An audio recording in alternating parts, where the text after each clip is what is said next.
How's it going, everybody? We are here. Say hello, Matt. Hello.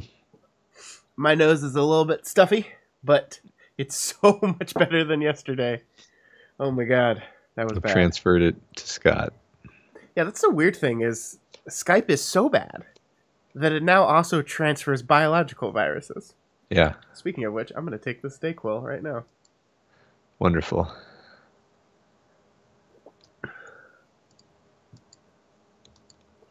How is everybody doing this Thursday evening? We so rarely record on Thursdays. Well, this show. We record another show on Thursday. So everything feels off to me. It doesn't feel like tomorrow's Friday at all. Yeah. It's extremely weird, honestly. Kiefer says virus over IP. VoIP. So yeah, I'm going to obviously be playing fast and loose with my mute button during this week's episode, because anytime I need to cough or blow my nose or sniffle or any of that stuff, I'm going to have to mute it. So hopefully I will manage to do that each and every time. You did a pretty good job with that when you were sick, so I have you to look up to in that regard. Yeah, it's like a little mini game you get to play while you're podcasting.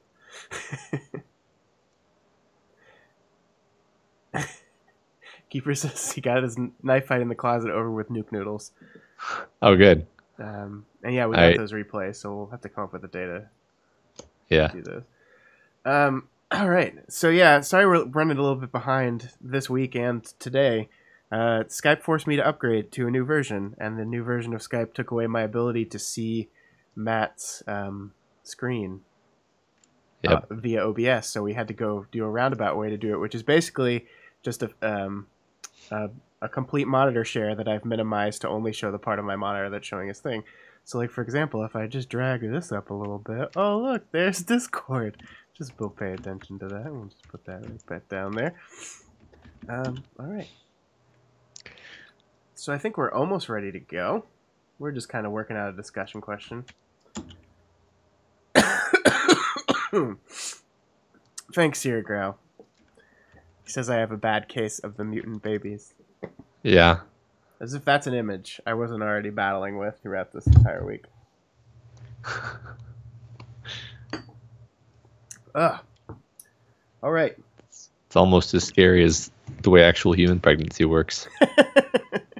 I don't want to talk about it. I haven't had to experience it yet. I'm blissful in my ignorance, and that's fine with me. You know, there's a parody Wildbow account. I've seen that once or twice, but I thought that was just people fabricating an image. Is that really an account? Yeah, it's a parody Twitter account called Wildbon't. Okay, I didn't know that. And one of their latest tweets is, I'm adding parahuman dogs and cute babies to Ward so it's less grimdark, but it's not working. What else do you people want from me? That's great. Oh god, people are eating and listening. I don't think we're going to get too gross. Like, nothing's going to be as gross as you reading it. Yeah, right. We're not that skillful.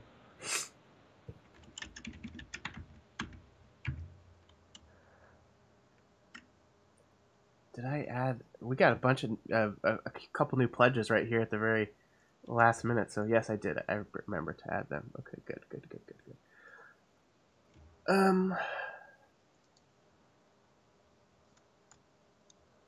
I like that. I like that question. Cool, good. Because yeah, I mean, here's the one I want to talk about actually. Yeah, right. Well, it touches on what we talked about before, but also it's general enough to be something that is can have a wide variety of answers. So yeah, I like that. Hey, Arbiter, how's it going? See, here's the thing with me is like, I'm totally into we'll get to this in the episode, but I'm totally into the body horror stuff, so it did actually gross me out. I was just like, this is cool. Yeah. I think there's something wrong with me and perhaps both of us because I don't react the same. Like I'm usually reading them the day they come out, so I'm watching the Ward Spoilers channel, and people are like, oh, I'm going to be sick. And I'm just like, that was awesome. All right, I think we're ready to kick this thing off. All right, have you checked that your recorder works with the new Skype? Testing 1, 2. Well, I use Audition, so my recorder always works, Matt. Okay. It always works. And have you checked that anyway? Yeah, it's working right now. Okay. Yeah. All right. I am going to click record. All right. Let's go in 5, 4, 3, 2, 1. Hey, everybody. Welcome to We've Got Ward, a Doof Media podcast series where we expertly dissect and discuss Ward, Wildbow's return to the world of parahumans.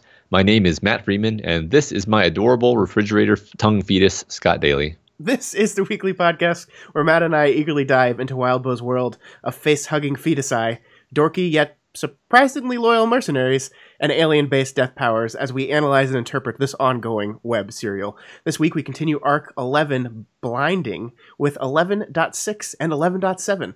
Victoria, Rain, and company continue through the sewer to Love Lost's place, where they get some intel, some money, some drugs, and, for Parian, some neat nose fetuses.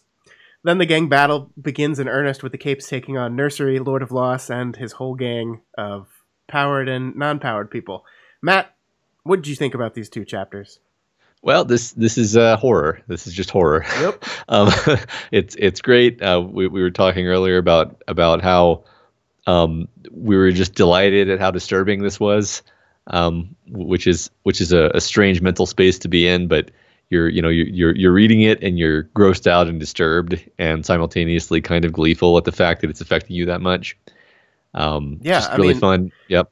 The act of reading this actually made me sick. So I've been sick for the past 3 days, and it's all because of these words. Yeah, it's interesting because Weld potentially dumping Sveta made me sick. And apparently it took nose fetuses to make you sick. So we're both susceptible to different things.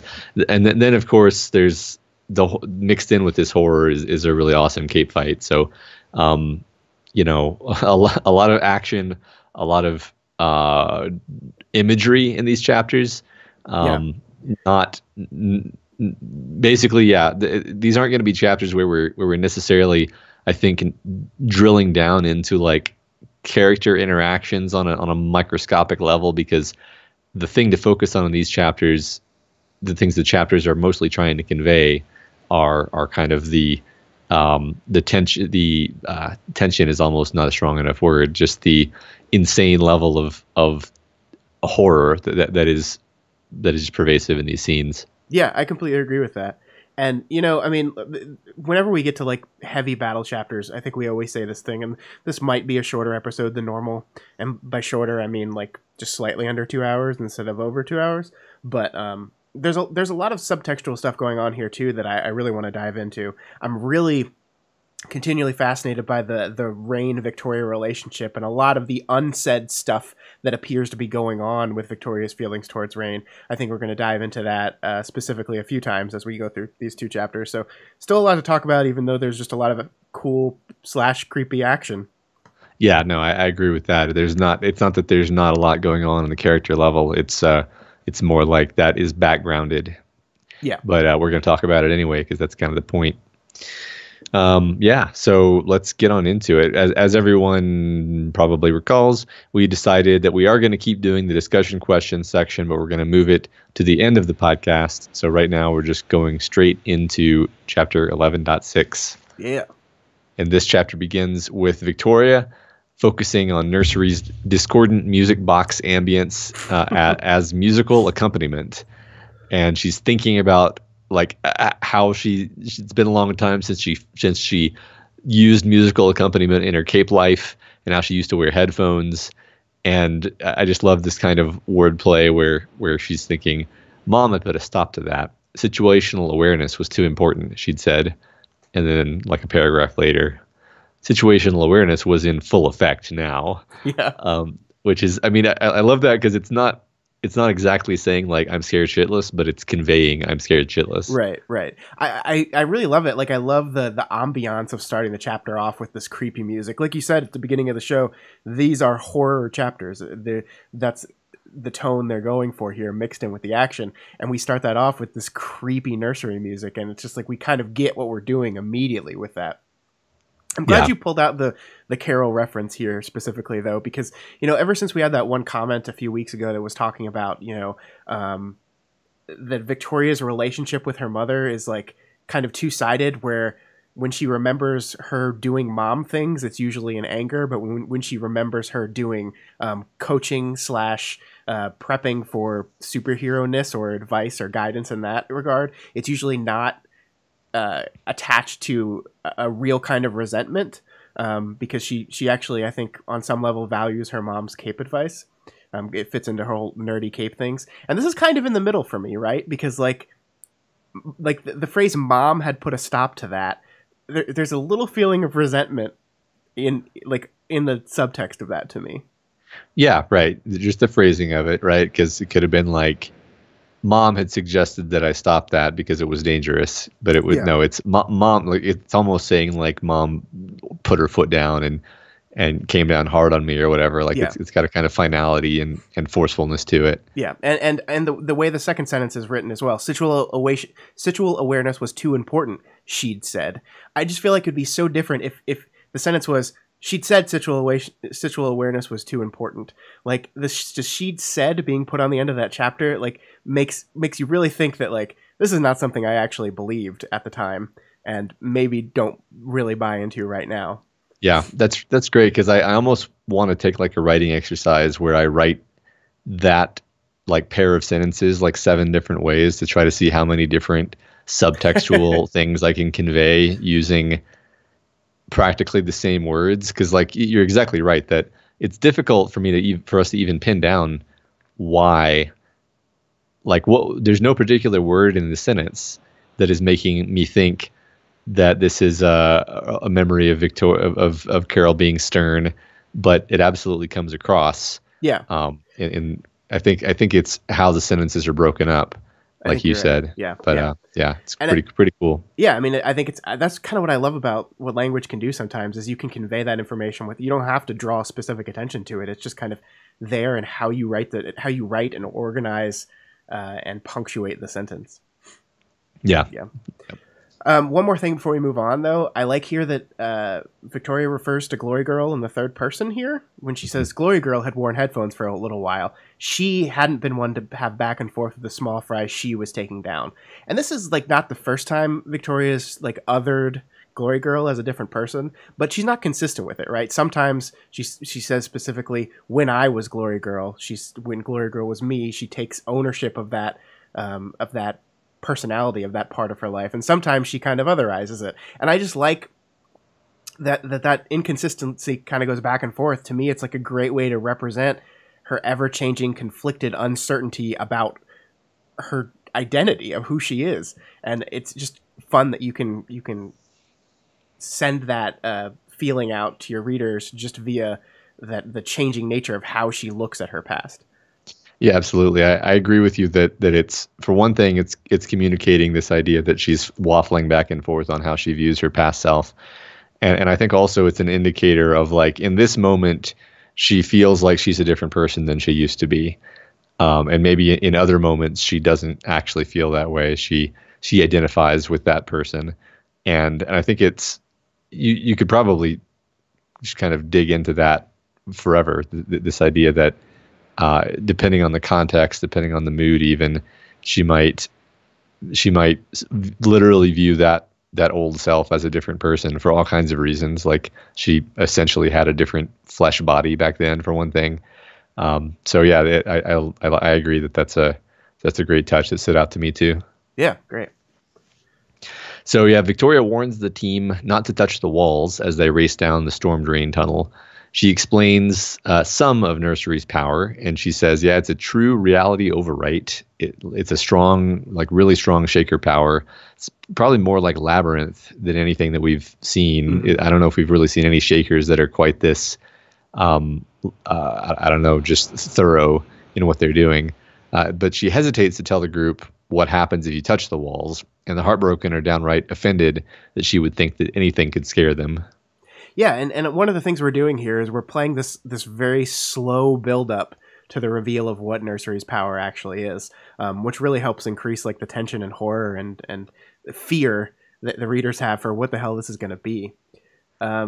but the thing that I find most interesting here is it leads this accusation that the Heartbroken are going to be afraid leads to this horrible story from them about like details into what their father used to do to them. Fear for breakfast, they say. Anytime he wanted them to leave him alone, they made them deathly afraid. Anytime they wanted them to do chores or do something for him, they made them as happy as a kid on Christmas morning, is the way they describe it. It's just emotional manipulation that basically serves as mind control. And the text notes that it makes Victoria's skin crawl. She's so disturbed by it.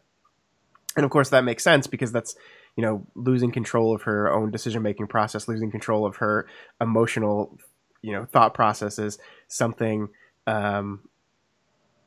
that Victoria would have a serious problem with. So it makes sense that it makes her skin crawl. But this is this is the first beat to me in many throughout this chapter where we're exploring Victoria being very disturbed or annoyed or angry about emotional manipulating powers.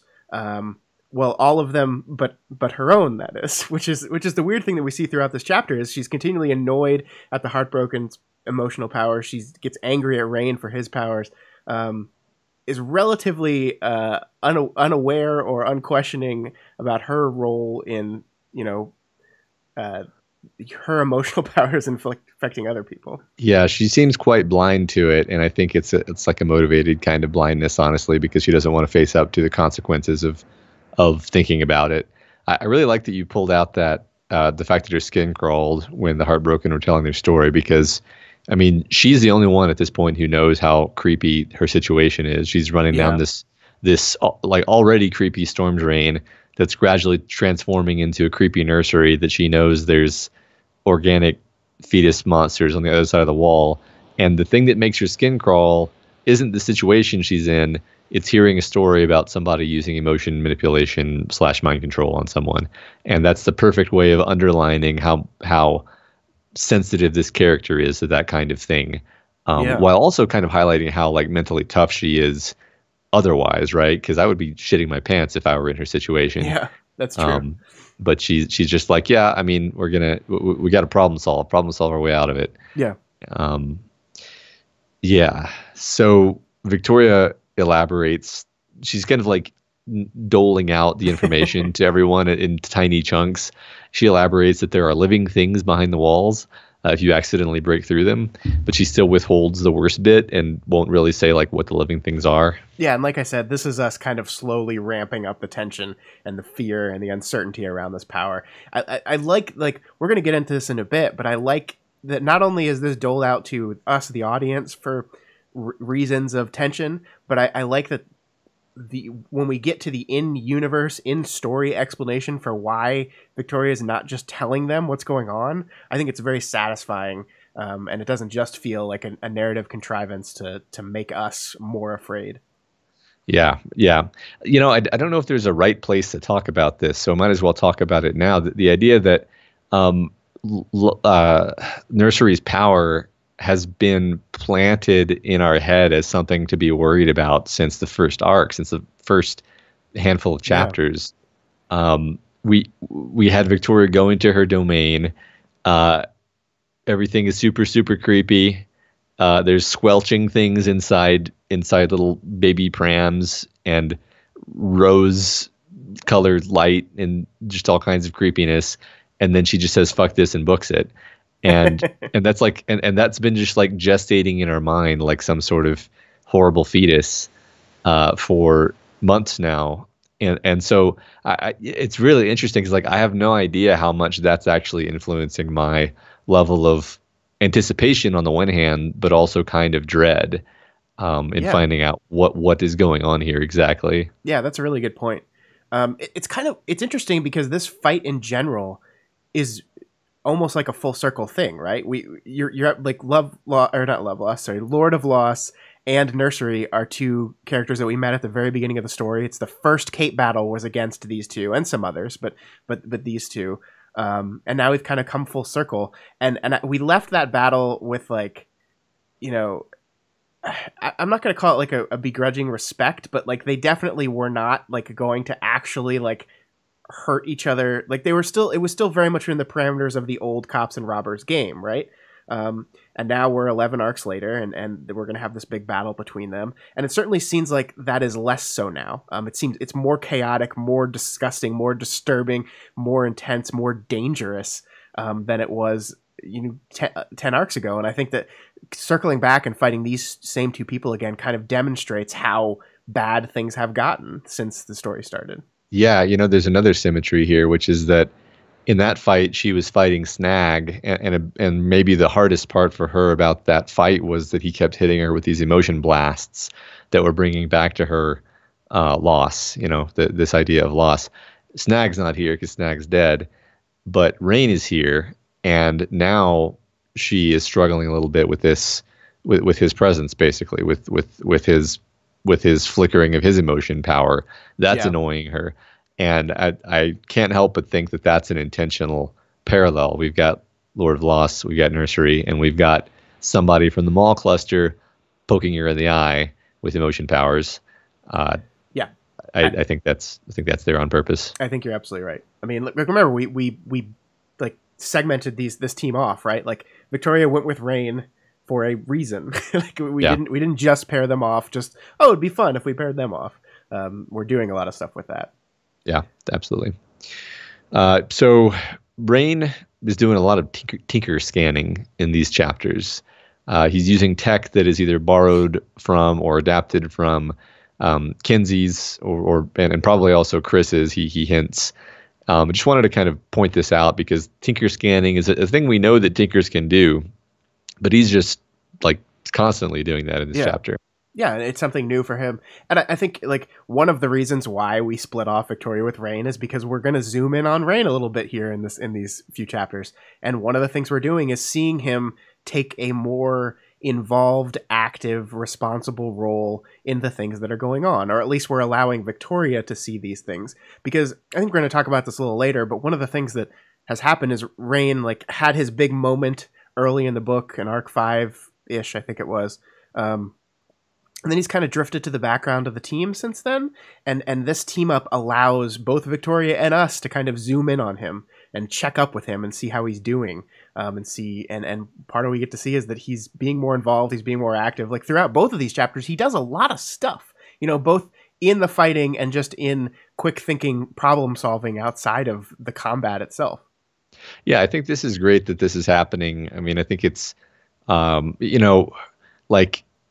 It's not that Rain hasn't been a presence in the story, but we've joked a few times recently, and even the text kind of jokes like, "Oh, Rain, he's just like the butt of every joke, and he sucks," and it's almost sort of like reached meme status, and like this is the perfect time now to say, okay, but Rain's not a meme; he's a character. We're gonna remind everyone that like things have been going on with him in the background, while Victoria hasn't really been paying too much attention to him. I think that's great. So while they're making their way through this tunnel, Victoria brings up Rain's egregious overuse of his emotion power. So interestingly, he describes it as a shame and regret power, which is interesting because Victoria seems to experience it as like doubt and uncertainty and second guessing. Yeah. She doesn't like correct him though or anything, right? Like she doesn't hear this and go, "That's not what I feel when you use it." She just kind of lets that slide. So it could just be like a difference in perception, or him not fully understanding it or whatever. Mm-hmm. But I think this is the introduction of our big thing for these two chapters, right? This is something we've been slowly building up to for the past arc and a half, almost. It seems like that. Oh yeah, Rain has an emotional aura, and he's been using it a lot more lately, and starting to annoy Victoria a bit here. And I think like what this is doing, I think, to me, it not only is this a way of addressing Rain's aura and Victoria's frustration with that, I think this is kind of possibly maybe a backdoor way of discussing Victoria's aura and the things that are going on with that. I think that's where we're going to eventually get to with this, possibly, because what I find most interesting about this whole thing is that it's not that Victoria's wrong here. I think she's absolutely right. He needs better control of his aura. It's fucking his teammates up a little. But she just seems entirely ignorant of the effect of her aura as it comes to friendly fire. Like we've consistently throughout the story been given clues by her teammates that her aura isn't quite working the same way that it used to, that something's changed with it, but it's like she doesn't really seem interested in exploring that change or figuring out like what's at the bottom of it or how it's actually working. And that's very interesting for a cape nerd like Victoria that really likes to understand how powers work and what's going on there. She's kind of just seemingly indifferent. I think she's consciously avoiding dealing with it. And she's just carrying on using it in the same way she always used it, even though there's some kind of underlying change here that's going on. It's a little different. And I think this is our way, while also exploring Rain and exploring Victoria and Rain's relationship. It's a way of kind of getting to maybe discussing her aura and what's going on there.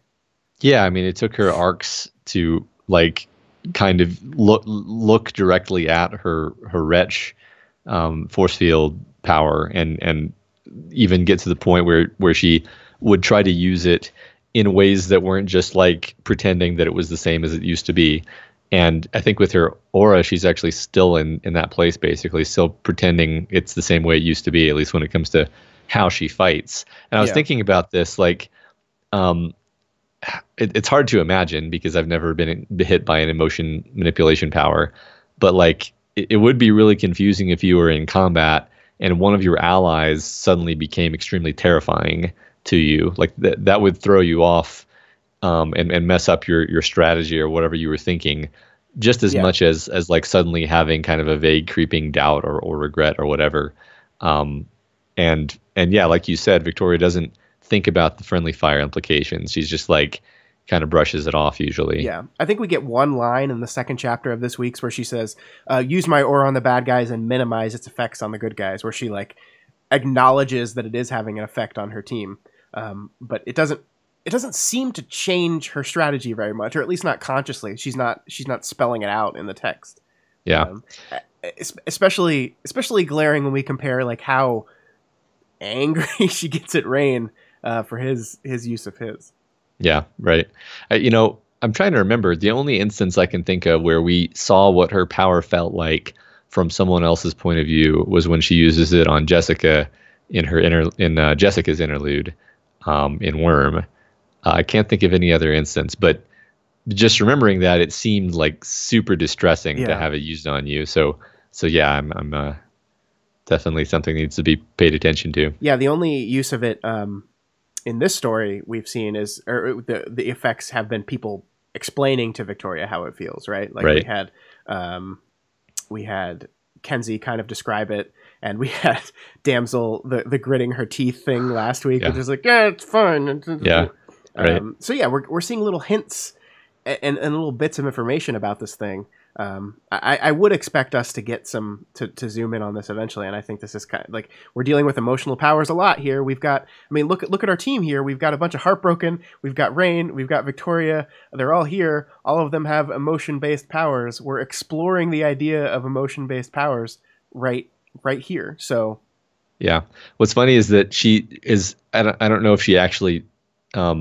Well, yeah, I think we'll get there in just a second, actually. So I'll save this comment.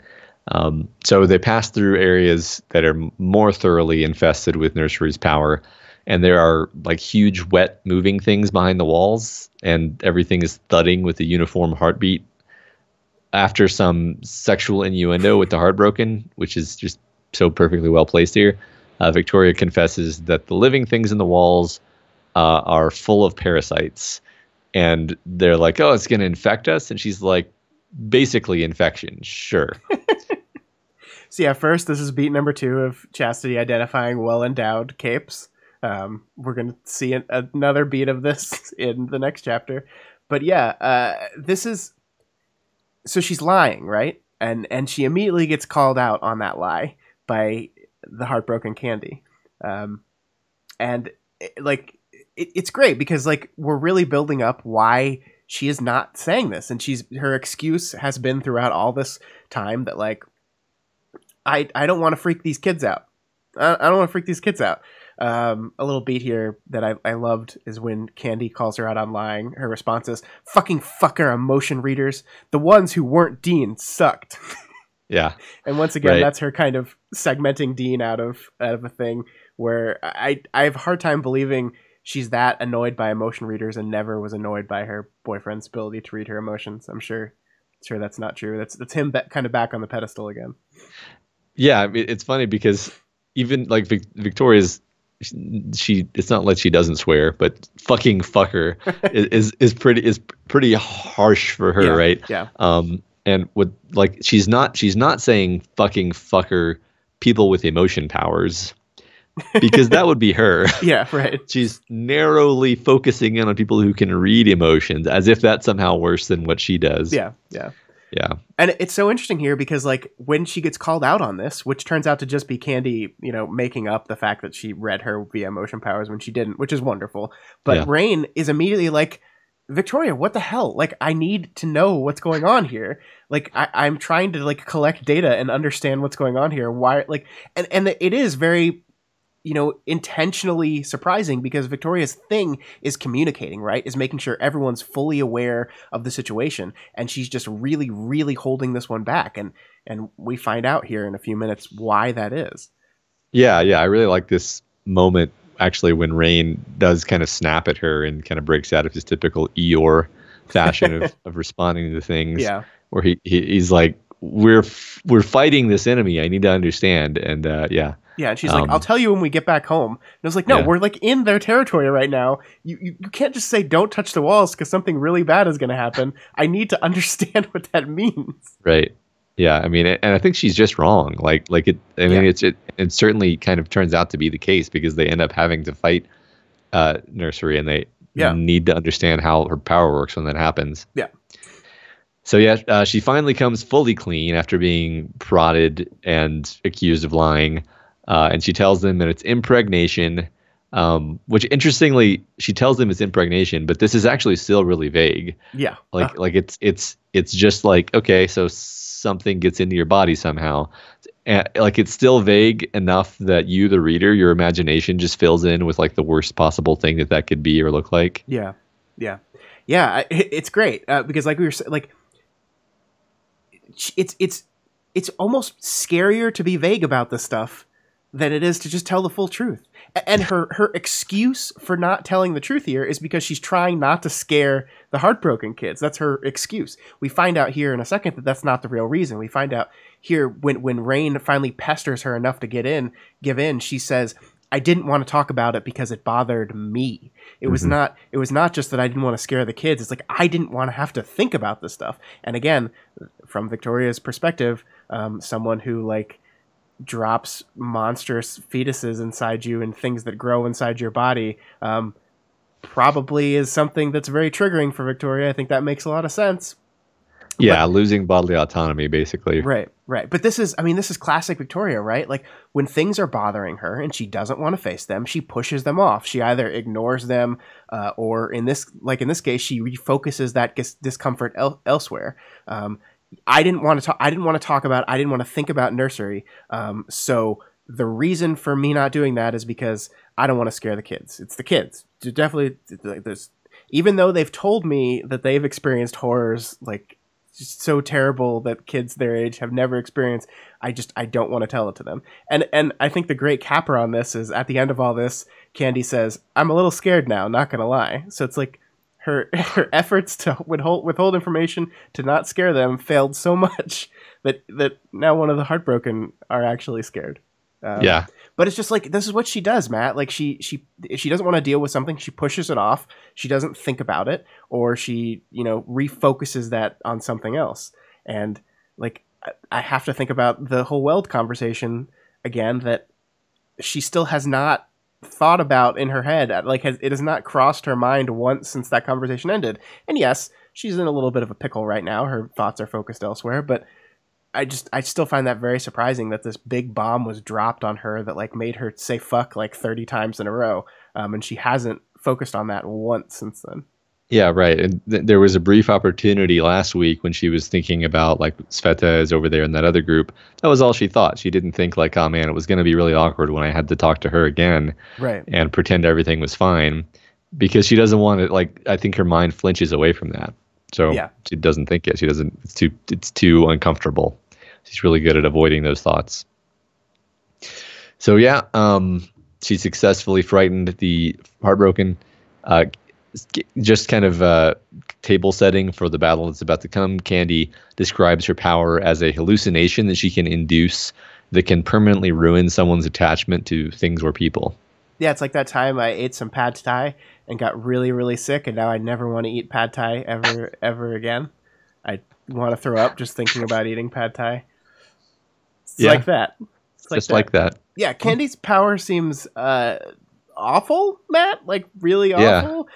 And like this poor kid Nathan that we've gotten these like various beats about how terrible other members of the Heartbroken have been to him. This is the unpowered brother of theirs who has gone through all kinds of shit. Like, we know he was tormented by at least 2 other members of the group, and now we learn that he got a full dose of this from Candy, and we know he's like basically non-functional, right? Like, he's basically like he's alive but not there. And he's heartbroken, Matt.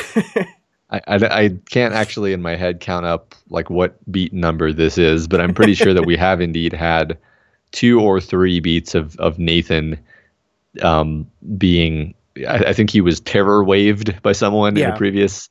He just. Yeah, so I do wonder if this is just kind of if this is the joke, like poor Nathan, or if we're setting something up.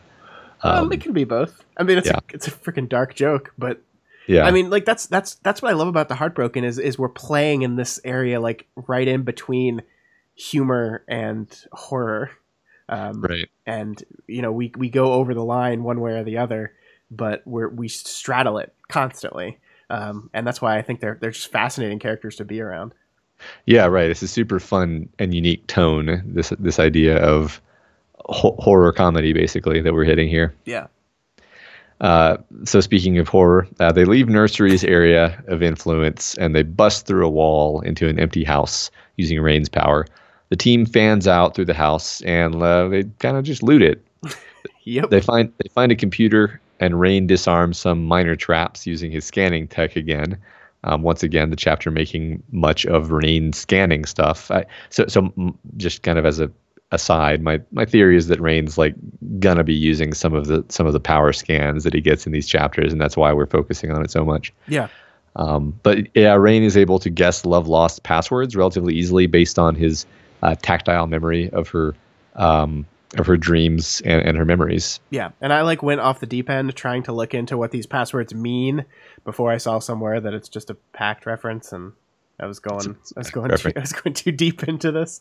But yeah, like we talked about before, this chapter is leaning really far into Rain's usefulness on the team. He's scanning stuff, he's identifying and disarming traps, he's using his blight blades as a source, and also to get into the place. He's cracking passwords. Like I said before, we have not spent a lot of time with Rain since we had he was the first person we focused on in the story, really. And now we're catching up with him. Victoria's catching up with him. Like Victoria, the coach, almost gets to see Rain in action in these chapters and gauge his progress and offer insights. Like there's the moment where he says, "Oh, I'm so stupid. These things are a brighter light source than my phone." And Victoria's like, "Hey, it's all right. You'll get there." So she's a coaching in that matter. And then we see at the end of the second chapter, she coaches him in a different method that, well, we're going to get there when we talk about it, but it's not as an effective method, I don't think. Yeah. But I think one of the other things this does is this focus allows us to kind of catch up with Rain, but I think it allows us to subtextually kind of plant the seeds for some biases towards Rain that Victoria is clearly harboring. And we'll get into this in a bit and talk about it more, but I think this is the most fascinating part about all this for me. Yeah, I agree. I like that you kind of emphasize that this is maybe, I don't know, not the first time, but this is certainly an arc where we're actually emphasizing that it's kind of nice to have a Swiss Army knife cape, a cluster cape, hanging around who can do a bunch of different things, and yeah, maybe just a few different. We've seen him use the silver blades to advantage in the past, but here he kind of gets to use all of his powers to a greater or lesser degree. Yeah. So Victoria intermittently checks in on the other teams using her little projectory disky dealy, and she sees that they're all running, but they don't seem to be in an active fight. Well, that's good, I guess. Mm-hmm. Yeah, everyone's in danger. I do like that we cut back to them, though, right? Like, we just like intermittently like check back with these teams and see if they're like fully dead or not. I think it allows us to like remind the reader about that there is some sort of like 3-pronged pincer attack happening somewhere, and we still don't know who it's like. Oh yeah, there's that happening. Like we're dealing with all this stuff with Love Lost or with the Lord of Lost and Nursery and those teams, but we've got this other attack that's happening somewhere or going to happen soon somewhere that we don't know about. And I think those cutback moments where she checks her device is a good way to remind the reader about that. Yeah. Also, so the glitching thing happened last chapter, right? The first time the glitching thing happened was last chapter. So like now we're there's like some level of anxiety attached to her looking at her little projector dealy because okay, so my like immediate thought when she looked at her projector and saw that it was glitching and it looked like their body parts were everywhere was one of these times she's going to look at her wrist, see the body parts everywhere, think, oh, it's just glitching again, and it's not going to be glitching. Yeah. So like that's what I feel like is being set up. So I don't know if you're supposed to guess that or if that's just where my mind went immediately. But in either case, I get like a stab of anxiety every time she looks at the projector. Yeah, I don't know. We could be intentionally setting that up. I like that idea a lot. I mean, that would be a very classic 3-beat, right? We check like because it's happened twice, right? Mm-hmm. So the third beat. I'm not sure actually, but yeah, I'm pretty sure it's happened twice. I mean, she looks at the thing she's looked at the thing more than twice, but the specific like they're broken up into pieces glitch that makes her momentarily panic before she like her brain catches up with her eyes has happened twice. So yeah, that would be an interesting way to do it. I mean, and again, we know that power exists out there. We know that Cradle's going to be doing something with that. So yeah, that would be an interesting way to go with it. I like that a lot. Yeah. Yeah. Well, anyway, even if it wasn't intended, it messed me up. So, so we get to take a deep dive into Love Lost's folder labeling scheme. She's like has this like interesting kind of abstract labeling scheme of strange words, and so they find personal files and photos. They find Tinker notes, and they find an online wallet which lists tens of thousands of dollars in transactions. So Victoria sabotages the online wallet, which freezes the funds and halts all the transactions, and then she sends a bunch of confusing emails to the mercenaries. So I just love this bit right here. Like this is just awesome, like creative using her mind, right? She's not smashing anything. She's using her mind to completely throw this enemy into chaos. Yeah, it's the Breakthrough Cybercrimes division. Absolutely. Yeah. I like this moment specifically as just maybe a jumping off point to talk about her attitude toward Rain, because he says he looked at the numbers. Being a villain pays. Considering it, I asked, trying to sound casual, as tense as the overall situation was, as not casual as the possibility of him turning to the wrong side might be. No, he said. It costs too. So like my takeaway from this is like, man, Victoria just does not trust Rain or have a very accurate read on him or a very fair read on him, I think. No, I think you're right. And I that's what I like that you said using this as a jumping off point, because that's what I really want to talk about here.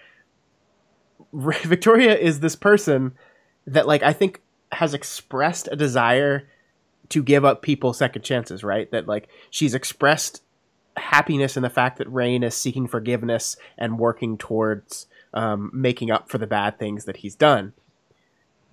But underneath all that, she's still that person that doesn't believe in forgive and forget, right? Like I don't think I think she's slowly changing, but I don't think she's fully changed in that that outlook yet. And I think you're right that a lot of how that is expressed towards Rain specifically is this base level of distrust, this base level of frustration and kind of anger at this person that did this terrible thing that she knows about, and as you said earlier in the show, has never like maybe fully processed and gone through. Like when she first learned about it, she just flew away, and I don't know if they've ever like had a sufficient like sit down talk about it. Like she just kind of observed him from afar and seen his attempts to get better, and has always been like confused and uncertain in how she feels about that, because on the one time she's like, good, he's trying, but maybe he deserves to feel this way forever, right? And like that back and forth and her feelings of him has been so confusing. And I think like we're seeing that a lot in these chapters, and part of what I think the reason we're seeing the distrust specifically here is Victoria has just like opened up Lovelost's files and seen the pictures that she keeps of her past life, right? And we have this moment where Victoria says, a real person, a person with a past. I shivered. And the text does not specifically draw the thread between seeing Lovelost as a real person and having the guy who is tangentially responsible for the losing of who that person was. But I don't think it has to draw that line, because I think it's there, right? Like she's seeing Lovelost as this human being that had this life and went through all this stuff. And here's the guy that did it. Okay, not entirely, right? Like there's a lot of extenuating circumstances there, but here he is, and he's on my team, and I don't know how I feel about that. Yeah. I think you're right. And my brain just like did several logical leaps while you were saying that, because you basically caused me to, and maybe this isn't that creative actually, maybe other people have said this, but just the idea that the powers manifested by the Maul cluster, the emotion powers, are basically projecting whatever emotion it is that they're feeling when they're watching each other's dreams. Yeah, kind of like when Lovelost watches Rain's dreams, she's feeling like hate. When he watches her dreams, he's feeling regret. So it's, yeah, I don't know. It doesn't work perfectly actually, but I guess the reason why I thought of it just now is this idea of like looking in on Lovelost as a real person is actually something that Rain has to do several times a week, right? Right. Or at least once a week, I guess. Yeah. So it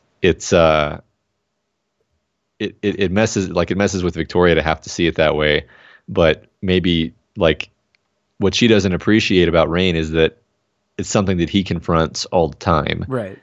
And it like this is nothing new to him. He literally has to live out her life routinely.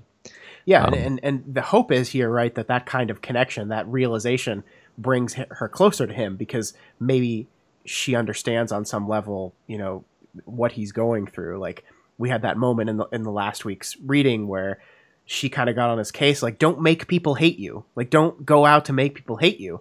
And she doesn't fully understand what it's like to be him and have these feelings of regret, have this constant like awareness of how bad the thing that you did was. And maybe this kind of brings her closer to understanding that. So maybe this thing that I think in the moment seems to like make her mistrust him a little bit will hopefully bring them closer together at the end of it. Yeah, I think you're right. I think, yeah, we're definitely setting some stuff up. Can't wait to see how it plays out. Yeah. So the most distressing part of these chapters happens now, where she's reading communiques with Lord of Lost, between Lord of Lost and Lovelost. And the text says, I am happy to do this level of work because I trust you. A job done is reputation. Success-oriented emoji. Get the job done, get the pay, build rapport. Other emoji, LOL. My thinker has a good feeling about this. Another weird little emoticon. Wow, I whispered. That's more horrifying than Nursery's power. I like that we can make jokes. Yeah. So this section irrevocably changed my perception of Lord of Lost, so bravo with that. Yeah, I'm happy that someone with the name LOL is just as goofy as I hoped they would be. You know, my niece, Matt, just got her first email account ever, and she's been like sending emails to me like every other day, basically. And she really likes using emoji. Like each sentence in her email is finished by some sort of emoji. And she's 8. So like this is what this reminded me of as I was reading it. Like this 8-year-old girl that just like is contacting people for the first time and just loves it and has access to all these emoji and she's loving using them. And it just like I think we're pretty like Lord of Lost is like a 30-year-old man, right? Because we saw him in I think the time camera showed what his human form looked like, and he was like a 30-something guy, but he's just so dorky. Yeah, it's funny because like I mean his power makes him so formidable seeming, but like that is kind of the perfect thing that powers would do is like make you into like a giant badass monster creature. Like to like sort of compensate but simultaneously calcify the fact that you're a huge nerd. Right. Right. Trying to remember, it's like I think isn't it'll come to me. Juggernaut, isn't Juggernaut actually like a nerd when he's not wearing his helmet? Anyway, it doesn't matter. Remember. Yeah, it doesn't really matter, but it kind of reminds me of that. Yeah, so that's pretty awesome. So importantly, we see Lovelost's communications with other capes. First, we learn that she needs to kill 2 capes, and only one of them being Rain, of course. Yeah, so then, I mean, who's the other one, right? Like, I think Cradle is the most obvious choice, and that's the one that they kind of indicate here in the text itself. But something in Rain's response makes me really doubt that, and it seems so obvious that I don't think it would be that. I guess the possibility is Seer, right? Like finally turning your attention to the actual fallen member that started the fire, which I mean would make sense, but it would kind of be too rational to the point where I kind of doubt it. Like if she really wanted to get revenge on the people that did this to her, yes, Rain, absolutely. You're like put in a situation where you have to experience his view of this thing every few days. I get why you'd want to take out Rain. But like, wouldn't you want to completely dismantle all of the Fallen too, as like the representatives of like this happening? Yeah, I mean they were the ones who ordered this to happen, right? It is definitely irrational to specifically want to take out the 15 or 16-year-old kid who was part of the terrorist attack and just gloss over the fact that the terrorist attack was ordered and also conducted by entirely other and more like objectively evil people. Yeah. But I mean, it's like fair to say she's not being rational about this anyway. So. Sure. And I mean, they did try to attack the Fallen, and it just wasn't successful. So it's possible that she's just like, I tried. Although that doesn't seem like her attitude either. I feel like she would be a bulldog about it. So it really leaves you wondering who the other person is. Yeah, I mean, one of the things we've seen, this is like the second time we've done it now. First we did it with Disjoint, and now we do it with Rain, where they look at this idea of a love lost post revenge gained. And like I think she says here is like, once I kill these 2 people, once I get my revenge, the fire will die down. I'm going to go to some other world and just be in peace. And like Disjoint, Rain looks at that and says, I don't buy it. That doesn't seem like love lost. So, I mean, there's a possibility that one of the other 2, she's referring specifically to herself, that she knows that this rage will never be sated and is just going to remove herself from the board once she's gotten her revenge or something. That's possible. I don't know. I mean, it's all very interesting, and I think we're definitely doing something with this idea of a love lost who will never be satisfied. Like we're seemingly pushing towards that very specifically.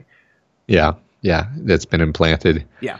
It makes me wonder if that almost ties into the next thing, which is that she is one of the people who seems to know or believe that the city is lost, and this is not because any thinker told her. It's because Snag's ghost told her. Right. And it's just wonderfully creepy. I mean, we're just getting so much wonderful horror in these chapters, and this is completely separate from all the other horror that we've been seeing. Yeah. But she's saying in her creepy all caps way of communicating, but my partner Snag tries to communicate. I listen. He is far away and he is close, dead and alive. He shouts at me from the bottom of a well filled with the power of a destroyed alien world, and I hear echoes of whispers. He says the city is doomed, and he tries to explain why, and I know it is true. And then, fuck me, Precipice said. You're saying that a lot. Fuck a lot of this. I nodded. So like, first of all, that's funny. A funny little kind of like counterpoint to the existential horror, but also fuck me is Victoria's thing. Yeah. And she's criticizing him for saying it. How much more of a fucking hypocrite can you be, Victoria? Oh, we'll see. Because I'm gonna take a laugh. I'm gonna walk it off. No, but because the answer is she can be more of a fucking hypocrite, because we're gonna get that in a bit. But I think what this is doing again is like bringing us back around to this Cape Afterlife idea, right? Like the moment when Snag died, he had this realization that he's not he's not ceasing to exist. He's going somewhere else. And we've also had this idea with that Broken Trigger event, this idea of like dead capes returning to the source, quote unquote, right? They're not dying, they're not ceasing to exist. They're going back to the source of their power. And obviously, Snag is communicating to her through this. And the interesting part about this to me is Rain's reaction to it, right? Because like if we didn't have Rain's specific like surprised fuck me reaction to this, the assumption that I would have is that Snag's post-death communication must be occurring within their dream room, and that therefore if it's occurring via the dream room, then I would assume that Rain would be able to hear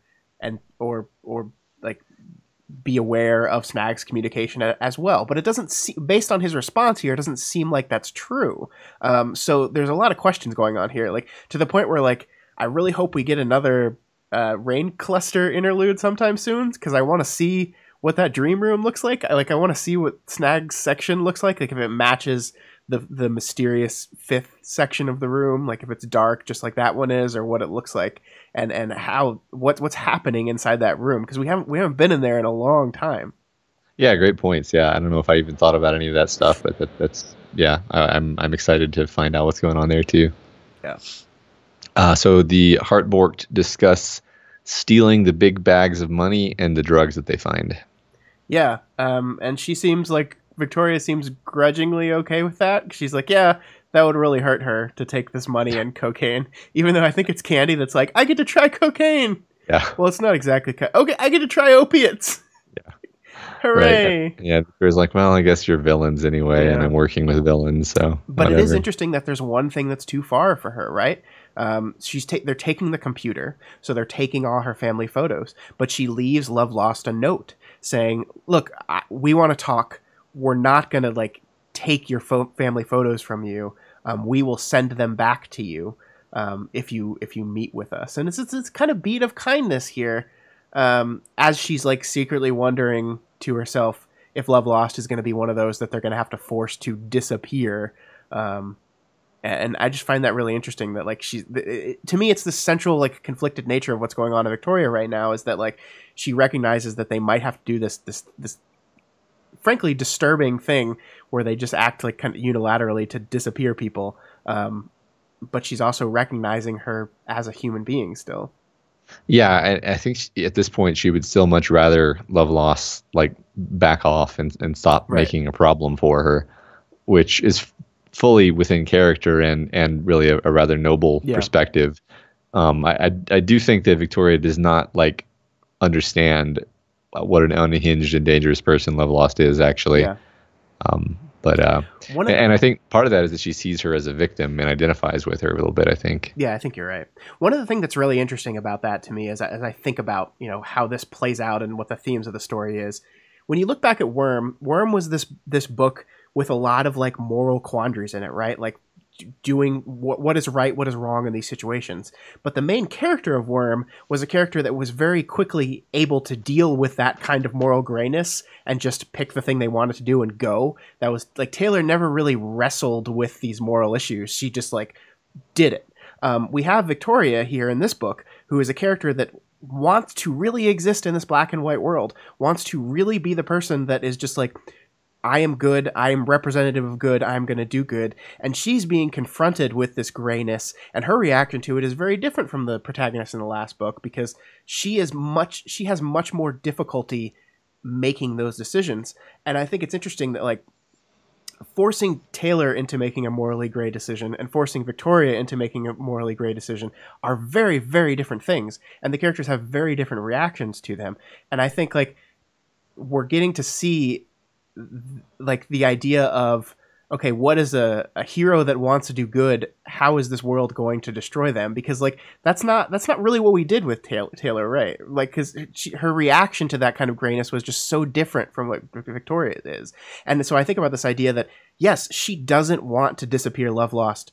In Victoria's ideal world of black and white, she's able to save Lovelost, this person that she sees as a victim now, and redeem her and prevent her from doing bad without having to do anything bad herself. But that's not the world they live in. And seeing her deal with the truth of that, I think is going to be very interesting. Yeah, no, I really like that comparison between the characters. It gives me a lot to think about. I don't know if you even have anything too sharp to say about it right now, but there's definitely Taylor had a heroic streak, but you could go into great detail about the ways in which these two characters who have strong heroic streaks are quite actually incompatible in terms of like why they are heroes and the way their heroism manifests. Yeah. And you can imagine them reacting, like even when she was Weaver, you can imagine the two of them reacting to a situation in very different ways. Yeah. So yeah, that's great. Well, it's just the idea that, between the two books, like the moral quandary in Worm was never our protagonist dealing with making a difficult moral decision because she was just able to do that. The moral quandary in Worm was us, the reader, saying, ugh, I'm not sure about that. Was that too far? Yeah. Whereas in this book, I think it's much more the protagonist going, ugh, I'm not sure what the right move here is. And that is an interesting change. Yeah, I love it. So yeah, here we have another beat. Victoria hangs back, and I backed off, pulling up the disc to check the status of the other groups. Bodies in pieces. It still made my heart skip a beat. So this is wonderful horror. Victoria, reacting to this, and it disturbs us. This is what makes me think like she's going to see the bodies in pieces and be like, oh, okay, well that's fine, and then it's not going to be fine. But yeah, so next thing that happens, Victoria hears the heartbeat indicating that a region of Nursery's power has stabilized in the closet nearby, which warns them that Nursery's power lingers, but it doesn't warn them fast enough to avoid the fridge banging open and a giant tongue grabbing Perian around the face. This is a wonderfully suspenseful piece of writing. We have the slow buildup of a whole chapter of Nursery nonsense of what is this? Like, how is this? This is so horrifying. It scared Victoria. What is it? What is it? And we think we've maybe escaped it. And then suddenly she's back, or rather her effect is back. And it's, of course, a closet under the stairs. Of course, it's a monster in a closet under the stairs. That's perfect. But then, surprise, the attack comes not from the front, but from the sides, from the refrigerator monster you didn't even know was there. And it face hugs Perian, and you're just like, what? Uh-huh. What? Yeah, and the thing is, we still don't really know what's going to happen. Like, we just know, impregnation. And of course, it's far more horrifying than anyone dare imagine. So the thing attaches to her face. The group is able to cut the giant thing apart and keep it from tearing Perian's head off in the process. But it's already threaded umbilicals and vessels into her orifices, her ears, her nasal cavity, down her throat. They pull a huge grub out of her throat, followed by a string of smaller ones. Makes you wonder, like, what is the next step in this like life cycle we're witnessing? And they manage to tear up the inside of Perian's like throat and mucous membranes as they're doing this. Yeah, this is some of the most visually disturbing writing I've ever read in my entire life, and I loved it. I loved it so much. I love body horror. Like, I really, it's inventive and disgusting and gross in that weird kind of pleasurable way. And every time I read something like this, I feel bad for that one guy that talked about how much they hated body horror. I don't think they did very well with this chapter. But I mean, look at this writing. Like, at her ear, a tiny umbilical cord threaded to a calloused quarter-sized lump of flesh with a nascent leg attached. At her nose, a hand was extending from a nostril, fingers twitching. it is amazing how things that you will never actually see with your own eyes in real life can be conveyed in a way in which you have the image of it in your head instantly. Like this image of a little baby hand poking out of a nostril is an image I will never be able to get out of my head. And I think it's just fantastic that is conveyed so quickly and so impactfully that you like are horrified in all the right ways. Yeah, I agree. It's really good descriptive writing when like, because I was not like, man, I want to see a picture of this. No part of me was like, I want to see a picture of this. I have no problem picturing this just fine, and in fact, might even prefer my mental image to really any visual depiction of it, because I don't know, if it's in your imagination, it's so much more like it's immediate. Yeah, it's great. Yeah, it's really great, and it's just starting. Yeah, it is. That's true. So Lord of the Lost and Nursery have already arrived outside by the time they can get out of the building, and it's on. It's time for a cape battle! Yep. So 11.7 begins. Victoria opens up by trying to buy off Lord of the Lost and, referencing the fact that, she's not going to pay you. It's all a trap. But, of course, it's not really the case. It's a trick. But anyway, he refuses because he's clearly completely insane. Completely insane, or the most loyal mercenary who ever lived. Yes. Yeah, okay. It's probably your one. But still, if you need to hire a guy, this is the guy. Yeah. I mean, he's good at his job. He's going to send you a lot of emoji emails, though. Yeah. You've got to work through that part. So, yep, big old cape fight commences. Fate kite. Fate kite. Foyle uses her bolts to pin people into place, starting with Lord of the Lost's limbs. LOL doesn't seem to ever go indoors, Victoria comments, which is interesting because I think that's true, but we haven't seen that.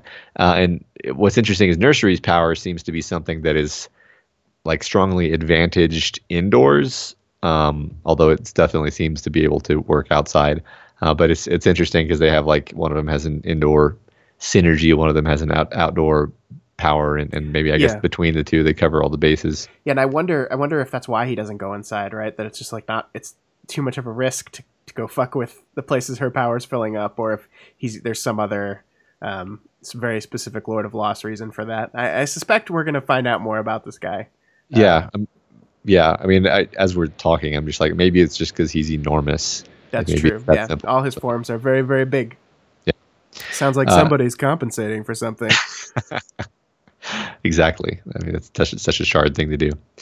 So Victoria has a skirmish with a human air hockey puck dressed as a Power Ranger, who she's able to defeat with the trickery inherent in having a large invisible autonomous force field, plus the ability to fly and thus control the cape's momentum. She comments that this cape reminds her of her mom in terms of how they fight and what their power is. Yeah, because her mom turns into that sphere, ball of light, right? Yeah. Yeah, right. So she's caught off guard by the wretch reminding her of the asylum again, something that she hasn't really been plagued with that much recently. Yeah, and it caught me off guard too, because we haven't seen her like dive into this a little bit too. And looking back at this and knowing how the rest of the chapter goes out, I mean, did you think this was, Rain aura hitting her? Like, she gets hit by Rain's aura several times throughout this chapter.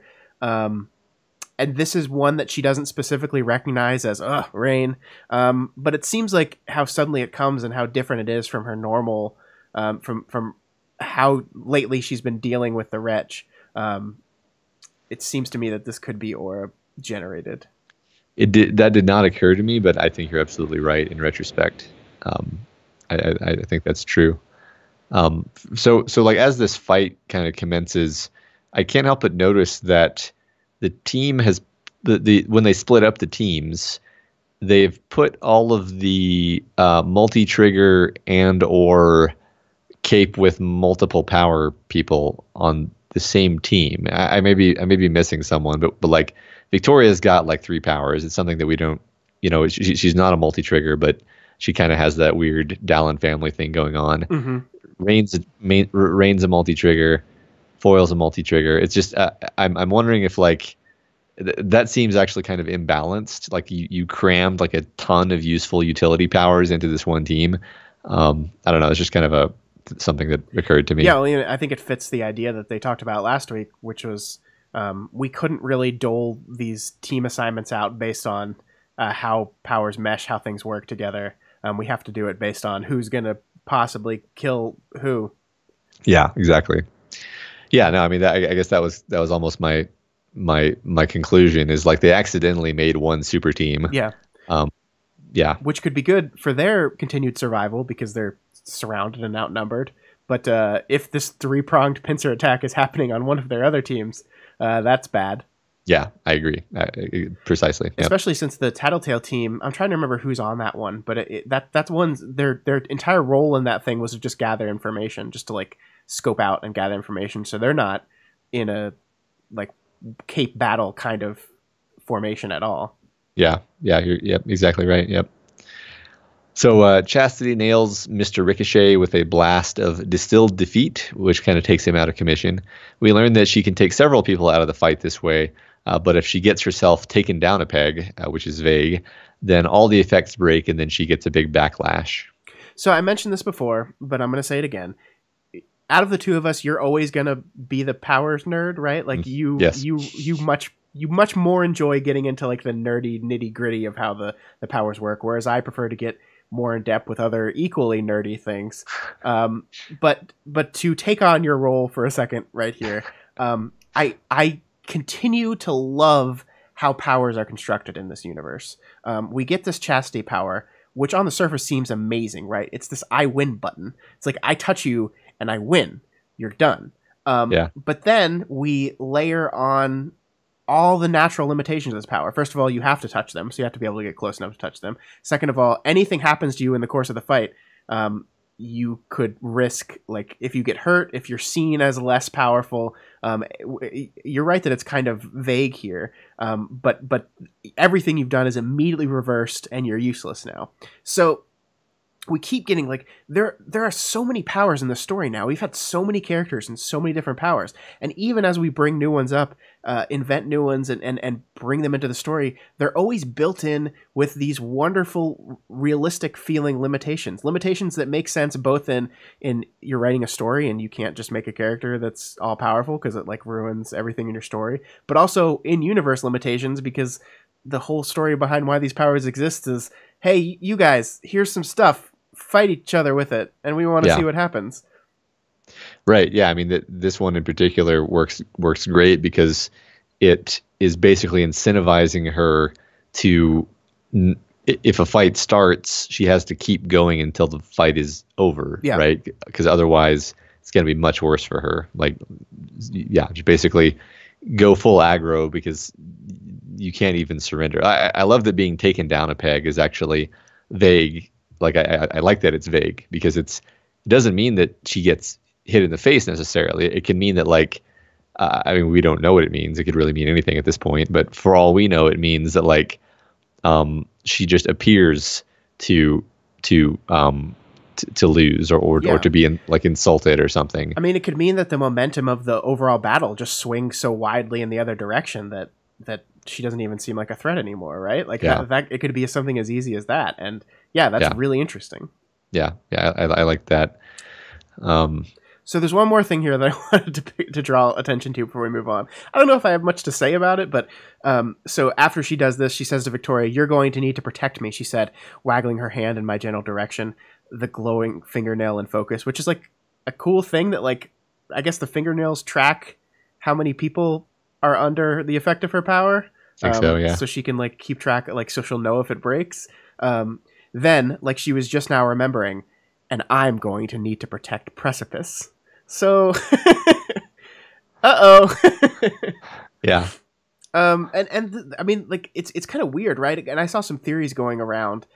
You know the truth of Precipice's power that we get like cliffhangered at the end of this chapter. But before the chapter came out, I was seeing some, conversations going around that maybe like one of Rain's power is to like make people like him, which would kind of be the opposite of how Rain seems to operate generally. And this is I think an indication of how that might be true. I don't really think that, but I love that little beat at the end there. Yeah, I mean, my read on it, I mean, just, no spoilers, just my read at the time was just like, I thought this was a callback to her kind of like anime attitude of like, love is the most important thing. Yeah.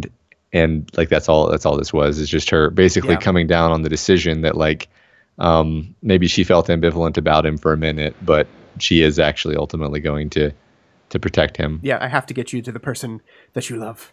Yeah, exactly. So, yep, fight.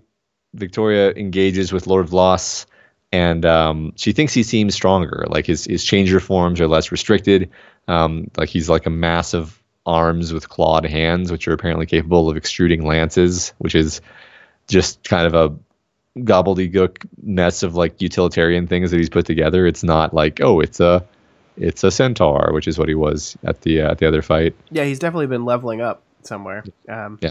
But the interesting thing about this is we've like revealed this truth about him, this dorky truth, and it's almost as like the book wants you to go between not being able to take him seriously and also being like awed by his power, because that's kind of where I'm at. Like, he's very serious and scary here, but he probably also named himself Lord of Lost, so his initials would be LOL. That's probably something that happened. And it's just like, I love that kind of dichotomy between these two versions of him we've seen. Yeah, right. I mean, he's really strong. Yeah. I mean, I like his implementation as an antagonist in this story, because he's actually somebody who it would be really hard for, pretty much, like Victoria is almost perfectly suited to be a cape who can fight him, but not. What am I trying to say here? Like, most capes can't hurt him at all. Most capes can't take a hit from him. Victoria can take a hit from him, but not very many, and she can hurt him, but not very much. So it's a perfect sort of antagonist for like a brute like her. It's like, oh yeah, you're a brute who can hit hard and who can take a hit. Well, your antagonist is a brute who can hit harder and who can take way more hits. Yeah. I don't know if I'm being clear here, but like, this is a well-crafted opponent for her. No, and I'm getting at. I agree, and we have to put his, like, he's a successful mercenary because he's never been defeated, right? Like, he's loyal to these people, and he can be loyal in his job because he knows, like, he wins almost every time. Like, he doesn't, like, it's a lot easier to be loyal and not be bought off by someone with more money if you're pretty confident that in any kind of conflict situation you're gonna end up on top by the nature of how fucking powerful you are. And that's the type of person he sees. Like, it's easy to be in that position when you know it. And that kind of leads us into this conversation where she like tries to attack him on the morality front. Like, she's not trying to fight him physically, and they have this whole like mini morality conversation in the middle of the chapter here. And I wanted to zoom in and focus on this, and we're not going to read the whole thing because it's very long. But I really wanted to like talk about this and what this is saying, right? Because we have this moment where she's basically saying, like, look at the people you're working for. They tore people apart but left them alive and stole pieces of them, so you can't even put them back together. And Lord of Lost is like, yeah, well, you like pulverized Valefor's jaw. And she's like, yeah, but he was bad. Which, yeah, he was. But like, to a mercenary, it's like, look, you take out the people that are working against you by whatever means necessary. Like, in his mind, that's just what you do. Right. Yeah, he's basically looking at the acts in isolation and not like whether they were justified. Yeah. And my most favorite of his lines here, which is like true amorality in every meaning of the word, is my line gets drawn when I'm hired. I can't quit a job partway through. I consider things after. So it's just like he has no moral compass, really. It's just, if you want me to do it, I'm going to do it. And yeah, maybe I'll think about it after the fact, but that's useless in any kind of morality situation. Yeah, but I think this is a fantastic thing to once again, a fantastic thing to pit against Victoria, because her whole life, or the whole story at least, has been her struggling to find her line. Like what is the line? Where should the line be drawn? She has her decision flow chart of like where the moral compass should come from, and reach out to other people, consult what the law says, what does society say about this, what does my heart say about this, what do my loved ones who've died, like what would they say about this, and just constantly struggling to try to honor everything that she thinks should be honored when it comes down to drawing where is the line, what is right and wrong, and trying to be as scrupulous as she possibly can. And here's this guy coming along saying, hey, you're making it too hard for yourself, Victoria. You just draw the line, and whoever hires you to do the thing, they're right, and the thing that's right is to do the thing they hired you to do. Yeah. It's really easy. I don't know why you're making it so complicated. Right. And I mean, a lot of the story is she's a cop, right? I mean, at the end of the day, that's what Victoria is. She's a cop figure. She's like not legally, but she believes in law enforcement. Yeah. Right. She like, and this is the story of the cop, getting out there on the streets and learning about like what the real world is like, and that young idealistic view of right and wrong is being attacked and prodded from different people with different ideas of what right and wrong is. And people that I don't find Lord of Lost's argument here very convincing. I think this is actually almost like worse than anything else, because like being amoral literally means that it doesn't matter like at all. Like you are capable of doing anything, and that's horrifying and terrible. But I mean, he is like poking and prodding her at her weakest part of which is how she is deciding to draw the lines. At the thing that is most confused and unsure about her right now is, where do I draw the lines? You've got to draw the line, Lord of Law, she says, and is like, yeah, I know, but you do that too. Like, look, there's a line between playing fair and destroying your enemies, and you've crossed it in the past, and like it doesn't matter that it was totally justified. It's Valefor. He's terrible. You had to take him out in a way that like makes it so he can't use his power on you. So like smashing his jaw open was understandable there. But like, I think it's just, we're seeing Victoria's copness get attacked by the realities of existence. And that's always fascinating. Yeah. I mean, I think both of them are maybe not exactly, but sort of gesturing at this idea of the cops and robbers game when they're talking about the line. And the line that Victoria crossed when she smashed his jaw was the like, okay, you're no longer playing cops and robbers right now. You are taking out your enemy with excessive force. Yeah. And he's saying like, yeah, I mean, you've broken those rules before. And she's like, yeah, sometimes you have to break the rules. I mean, that's understood. And I don't know. I like that his worldview is coherent to him, but like impervious to her kind of logic, and like vice versa, where she's like, you're a hypocrite, and he's like, not from my point of view. So, right. Yeah, like I think he has a clearer understanding of his worldview than she does of hers, and it's because hers is bogged in this gray uncertainty that she's going through right now. And I think it's very difficult for a person who's having trouble deciding what the right thing to do in this world of difficult choices, goes up against someone who has absolutely no problems deciding what the right thing to do is, because the right thing to do in their mind is whatever you're paying me to do. Yeah. All right. Yeah. I mean, I hope we develop that more, actually, you know? So the team tries to evacuate on Perion's spider with Perion herself slung over it, mostly incapacitated except for her power. Which, that's like she's like a big deal in this fight, even though she's like totally taken out. Like there's threads everywhere blocking off people, and like for being someone who just got a giant fetus ripped out of their throat, she's doing pretty good, man. Yeah. I like that someone I don't even remember where pointed out that I don't remember her using threads this way. Yeah, that seems new. Back in Worm, but this actually seems like an innovation that she might have picked up from Taylor specifically, using spider webs, using threads. So as they flee, the area is increasingly overcome with Nursery's power around them. and the unpowered mercenaries try to hem them in. Victoria's role becomes just fending off Lord of Loss's attacks as he switches between forms, trying to find a way around her to get to the other teammates. Rain, at one point, is able to signal her using his emotions power and trusting her to interpret what he's doing. And then the two of them coordinate so that she strikes him just as Rain nails Lord of Loss with the blades. Which is really fucking smart, Matt. Like, this is really inventive on Rain's part. He comes up with this idea to signal her this way, and then he executes on it, trusting that she'll know what he means. And she does. She picks up on it really quick, and it works.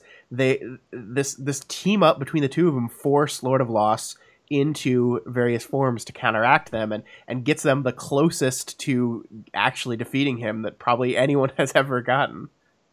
Yeah, it's a fantastic team up where like she's strong but not really strong enough to damage him, but when coupled with his power, she is, and it's just a really cool power synergy that I mean, we've sort of seen a lesser form of it several times where like he'll weaken something, she'll smash through it, but this is using it in combat against an opponent, which is awesome. Yeah. So this new cape comes in, a blaster capable of creating a wide variety of effects, and they kind of hold the team at bay and kind of put them in a corner. Victoria struggles as she remembers the crawler situation, and this kind of like flicker back to horrible things that happened to her has been caused by Rain, and she interprets it as him signaling again, and she attacks Lord of Loss again in concert with Rain's blades, and this basically causes Lord of Loss to break apart, emerging this time in his flying form, and then she smashes into him, and when she does it, she sees what is probably his core. Yeah. So second beat of aura-driven coordination between the two of them, right? The first one establishes it. The second confirms that this is a general strategy that they're using going forward and not just this one-time thing.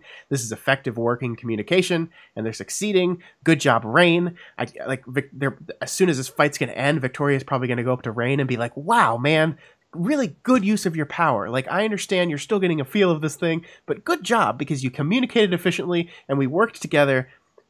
She's going to give him a real pat on the back. Right, Matt? Yeah, no, I don't think so.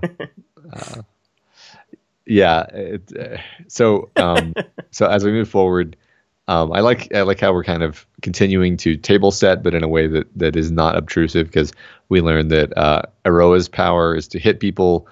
She hits them with it, and then it makes them like pain. Kinky. So I can't wait to see how that manifests in the fight. Yeah.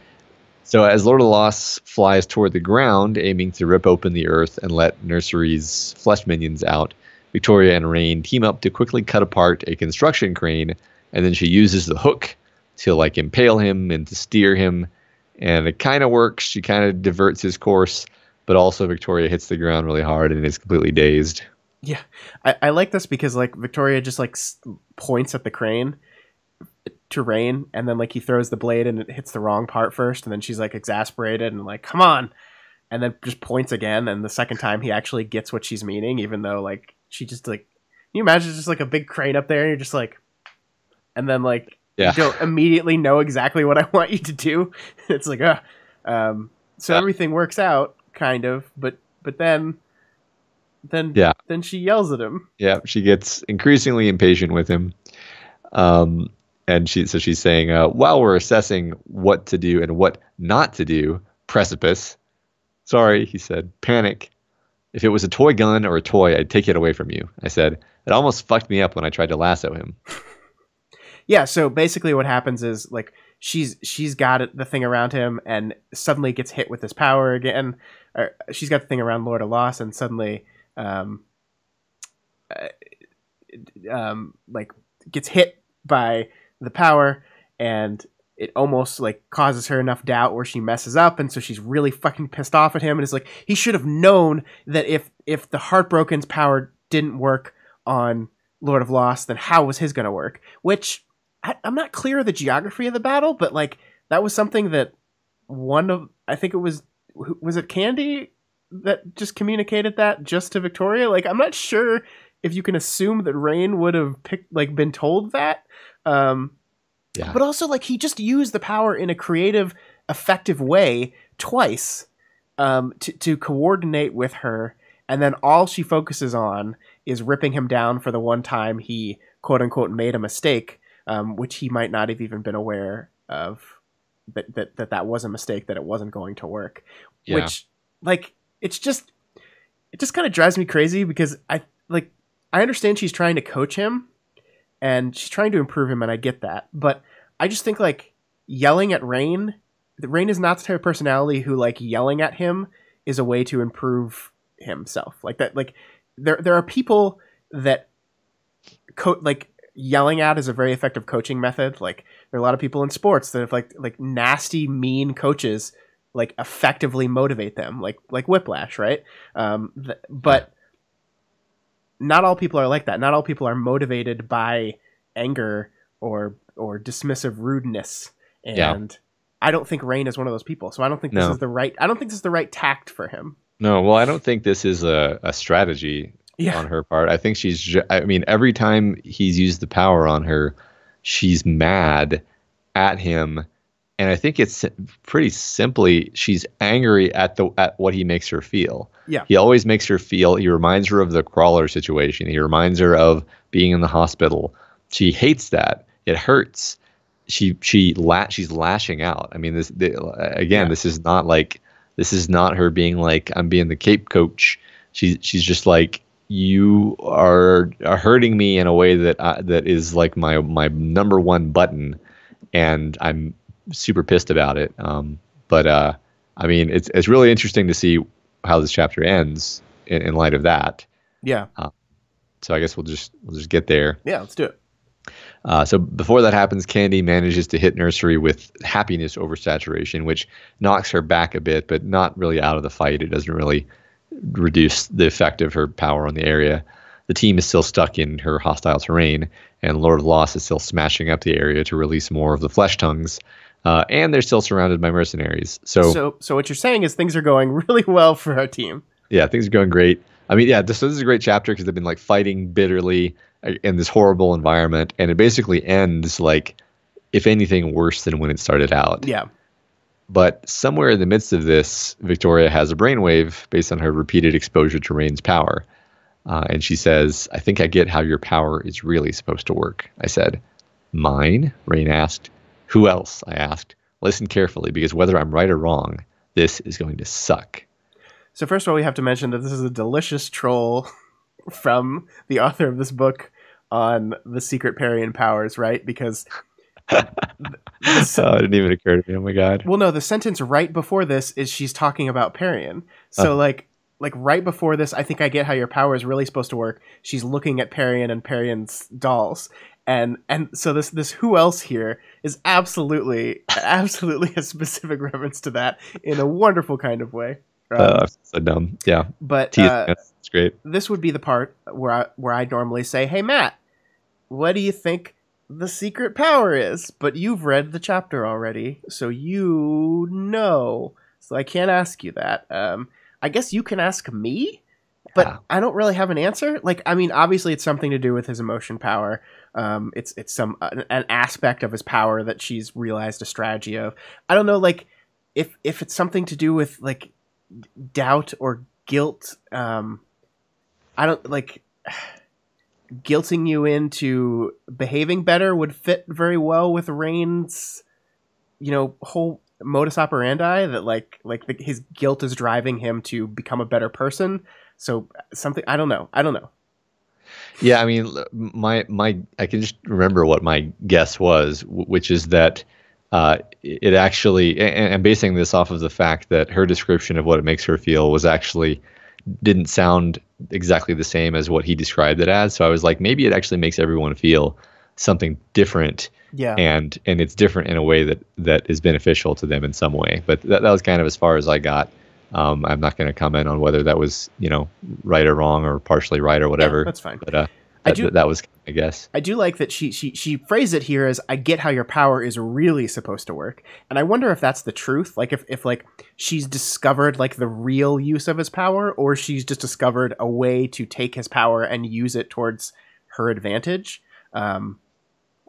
Yeah, interesting. And like, because I mean, that's in her mind what the real use of the power would be. So I don't know. We'll find out next week. But yeah, I mean, I think that's a fun way to end the chapter. Where like whether I'm right or wrong, this is going to suck. So I mean, that's what makes me think it's going to be like, use your power on me a lot, because if it works the way I think it is, it'll give me an advantage, but it's going to suck. If it doesn't work the way I think it is, it won't give me an advantage and will also suck. So that's what makes me think it's going to be like, use your power on me and I'm going to find a way to take advantage of it. And the idea of like guilt being a driving force or a learning force is interesting to me and is very on brand for Rain. So yeah, it makes sense. All right. So now at the end of the podcast, here is the community spotlight where we discuss what people wrote in response to the discussion question last week. This feels so weird, Matt. I look at our time. Super weird. I look at our time and I'm like, oh, we're only an hour and a half into the podcast. And I was like, oh, wait a minute. We still got this whole thing to do at the end. Yeah. It feels right, though, somehow. It does. So the question last week was, what is the healthiest cape relationship in the Parahuman saga? So from... go ahead. Sorry. All right, so first up, we have Landis963, who says, knowing our author, the healthiest cape relationships are probably the ones that are off-screen mostly, which means Dragon and Defiant or Shamrock and Gregor. Just a general note, I think here, Dragon and Defiant was by far the most popular choice for this question, which I think makes a lot of sense. They at least seem to be in a relatively healthy relationship at the end of Worm, and so it's one of the things that jumped into my head first when I read about this question. But not everyone fully agreed on this, right? Because I think there were some comments in the thread about people that are kind of concerned about, like, we left their relationship where Defiant had made this choice to release Dragon by destroying this other, the Pandora it was, right? Yeah. And we don't really know what's happened since then, the consequences of that. We've seen them very tangentially in the story so far. We've not really got an experience of how things are going, right? So this is kind of a big unknown in the story so far. Yeah. I mean, I see why people give this answer, though. Yeah, absolutely. Yeah. Hero of Old Iron lists Numberman and Citrine, and they say, yeah, they're both horrible people, but from the way Citrine talks about the Number Boys and how they treat her, it seems fairly obvious that Kurt does actually like her. It's a little hard to read her perspective, but I'm pretty sure she does appreciate him in the same way or a very similar way. Yeah, and I think the secret trick of this question, Matt, is not who is the healthiest cape relationship that exists among 100% good people. Yeah. Which is not really what we were going for here, which I think lines up right with Claerno's answer as well, because they say Victor and Othala, the two members of Empire 88 from Worm.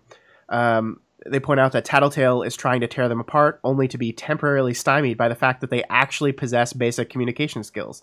There are still weaknesses that are there that Tattletale managed to exploit, of course, because she's Tattletale, but I appreciate that they're a couple that came together for unusual reasons, have realistic problems, and have talked about them and are willing to come to mature solutions and compromises. Too bad they're Nazis. Yeah, I'm pretty sure Othala's dead, too. Yeah. But I like these answers, though, because, like, you know, there was some pushback on this one specifically. It was like, no, they can't be in a healthy relationship. They're Nazis. They're monsters. And I mean, I don't disagree with the fact that they're Nazis and therefore bad people, but like it is true also that they had a pretty good communication system going on there, right? Yeah. And I mean, that's the question, is like, that's the central question to this. Like, if you are bad people, is your relationship healthy? How does that work? What's the dividing line there? And that's kind of what I was hoping to explore with this question. So I'm glad people pick people like this. Yeah. No, I mean, because ultimately you've smuggled in a question of what is a healthy relationship. Right. Exactly. Like that's what the question is secretly. And people get to expound on what they think it is by choosing a pair and then saying why. Lude Calamari chooses Foil and Farian. Foil and Farian. They clearly love one another and take care of each other's well-being. Foil's scream in the recent chapter echoing Parian's when she believed Foil to have been caught in a Greyboy loop. It had a somewhat rocky start, with Foil basically pledging herself to Parian when it seemed like Parian's own issues with relationships in the past were going to overcome the attempt. but it's clearly evolved into something much more healthy and mutual, the two easily sharing spaces and comforting one another. There are some potential issues with the two being capes brushing with death regularly and their relationship obligating Foil to be a villain, but it only seems to extend to her passive-aggressive sniping at Tattletale, the two otherwise serving as a moral compass for the larger team. And Lude Calamari also touches on Scion and Eden as the perfect relationship, and that's something that'd be fun to talk about. They're literally two halves of the same whole. Yeah, there you go. They're perfect. They counter each other in every way because that's how they're designed to. Mm-hmm. Of course, that ends in one of their horrible deaths and then both of their horrible deaths. So, relationships, they're tough. I mean, on the one hand, they're designed to be the perfect counterpart, but like you could also, you could with equal accuracy say the same things about male and female human, like evolution designed them to be the perfect match. It's like, no, that's not really how it's worked out for us. True. So true. It's messier than that, actually. Yeah, I like the Foil Empyrean question though, and that gets me into our next answer here, which is Ferdine, who basically disagrees. Like they said that they want to say Foil Empyrean because they like them a lot, but is really concerned about their relationship and reads some kind of hesitation about the relationship when Parian is talking to Victoria in one of our latest chapters. And I like that because like there is some tension between the Foil Parian relationship and their continued involvement with the Undersiders, right? Yeah. Parian kind of chose to go this way, and Foil in her love of Parian followed her down this path, and both of them are kind of uncomfortable being on this path, and I think that's bringing tension to their relationship as they continue to be a part of this group that they're neither is very sure if they want to belong in anymore, and that puts a lot of pressure on your relationship with each other when you're unhappy in your environmental situation. Yeah, I mean, my guess, based purely on psychological projection, would be that they're like in that kind of relationship detente where they've maybe talked about it, maybe not talked about it, but they kind of both know that Foil's unhappy with the situation, but that Parian's not going to budge. Yeah. And so Foil is just venting by passive-aggressively sniping at Tattletale, as was mentioned. And this is not like a stable solution to the problem. It's a we're going to just not talk about this because that would just lead to a fight and nobody's going to budge. So we're just going to both be unhappy about how things are. Yeah. It's kind of like, I mean, one member of the relationship gave up their career, quote unquote, for the other one, right? And that's a very kind choice. It happens all the time in relationships in real life that one person makes a choice to support the other in the things that they're chasing. But if you don't communicate about that, if you don't make your feelings about things and your struggles with that thing known and shared within the relationship, it can lead to problems. And I think you're right that they were kind of low key seeing that between them, and it could end up with a splinter in their relationship, which would make me very sad because I like the two of them very much. Yeah. Well, it's worth pointing out. I mean, the reason we asked this question, right, was that this is the relationships arc. Yes. So yeah, it's this is where we've seen some friction between the two of them for the first time, maybe, or not between the two of them, but surrounding their relationship. Yeah.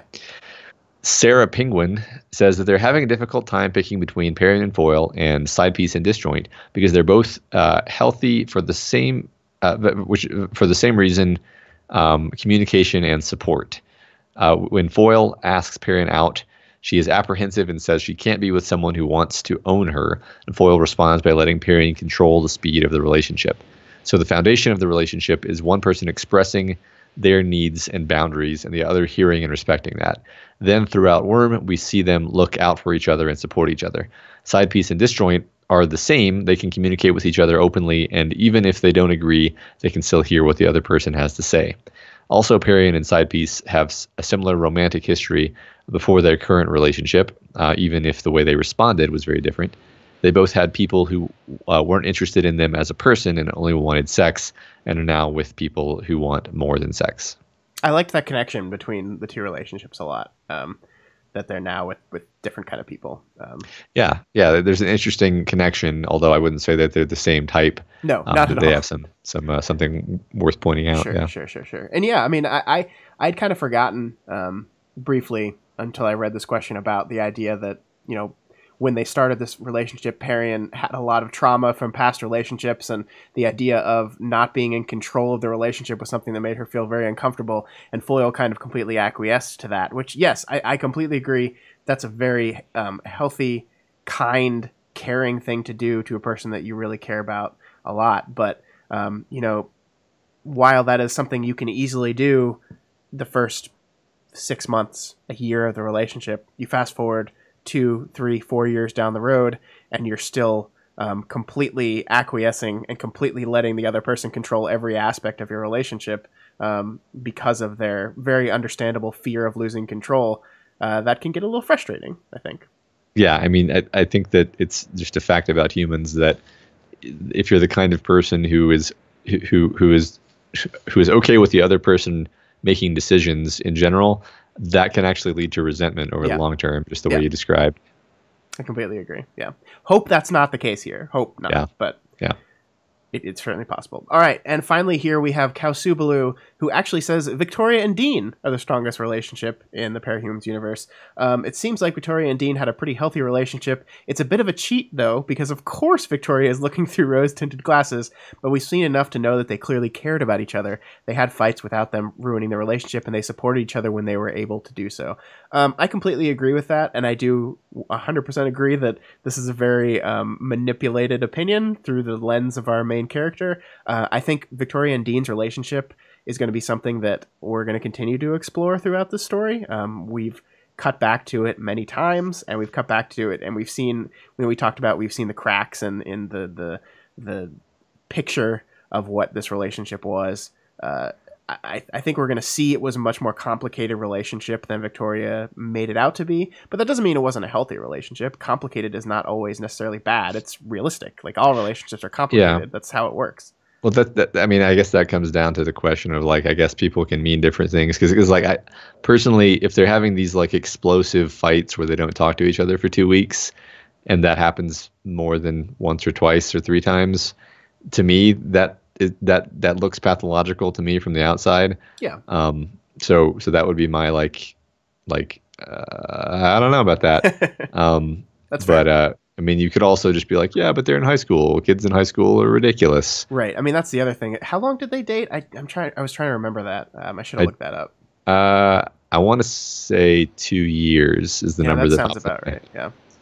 Yeah. Yeah. I mean, I don't want to completely dismiss the feelings of young people in high school and the feelings that they're having, but it's also, they're very different kinds of feelings, right? Like, well, and not just the feelings, but like you don't have the life experience to not just be a bull in a china shop right. with the execution of those feelings. So you're just gonna cause a lot of unnecessary pain, and that's like inevitable. There's no way around it. Yeah. So yeah, like I don't want to hold it against them that they were young. I guess I'm just pointing out, like, hey, if I'm having screaming matches and not talking to my significant other for 2 weeks at a time, that's a bad sign. Yeah, I mean, my fights with my wife end in about 2 minutes of silence, because I'm like, I can't not. I'm sorry. Yeah. I was always the person that says sorry first, just because that's who I am. My mom said that, like, if I ever did something wrong, the first thing I'd be like, I'm sorry. Yeah, it's just, I mean, I don't know. I think maybe you and I are similar in this way. Like, it's just not worth it to me to have strife. I'm just like, let's everything be okay and happy, and we'll just anyway. The thing I do is, like, I need to be mad right now. Like, I need to go away and be mad, but I'll only be mad for like 5 minutes, and then I'll come back and be like, okay, I'm done being mad now. Let's talk through this. Right. Yeah, I think that's healthy, Scott. I think that's a healthy relationship. I think so too. The best relationship is mine. There we go. Yeah. That's my answer. Yeah, that's my answer too. I'm kidding. Of course, I would not declare myself that. I think my wife and I have a good relationship. It's not a perfect relationship, but I think we're doing pretty good. Yeah. Well, that's it for this discussion questions. Now, the question for next week will be: choose an emotional manipulation power in parahumans and discuss what the power says about the character who possesses it. I like this question a lot. I think this is one of those very intentionally open-ended questions. Take whoever you want and go nuts with it. Yeah. And, I mean, obvious ties into what we discussed this week, but that I want to use that as a springboard to talk about in general how Wildbow does this, specifically with the emotional manipulation powers, right? Like we've had plenty of conversations over time about like the clever literary way in which he uses powers, but I just want to talk about specifically emotional manipulation. All right, that's all we got for you this week on We've Got Ward. You guys are all part of this show, so feel free to provide us with advice, questions, or thoughts on this week's reading. You can reach out to us via email at gotwormpod@gmail.com or over on our Twitter account at gotwormpod. My personal Twitter is at scottdaily85, and Matt's is at emotional manipulation mordinamail. That's right. If you're not already subscribed to We've Got Ward, we strongly recommend you do so and never miss an episode. You can find us on iTunes, Stitcher, YouTube, Google Play, and pretty much anywhere else in the world you can listen to podcasts. And as always, you can find this and all the other shows we do over at doofmedia.com. Our schedule this week got all screwed up because I was sick all week. So no other shows besides Worm this week. It just didn't work out for us. But we will be back next week with all kinds of new stuff. All of our new shows. So yeah, go to doofmedia.com and check out all those different shows. Yeah. And if you like any of those shows and you want to support them, consider donating to our Patreon, patreon.com/doofmedia. You can donate $1 a month or whatever else you can afford.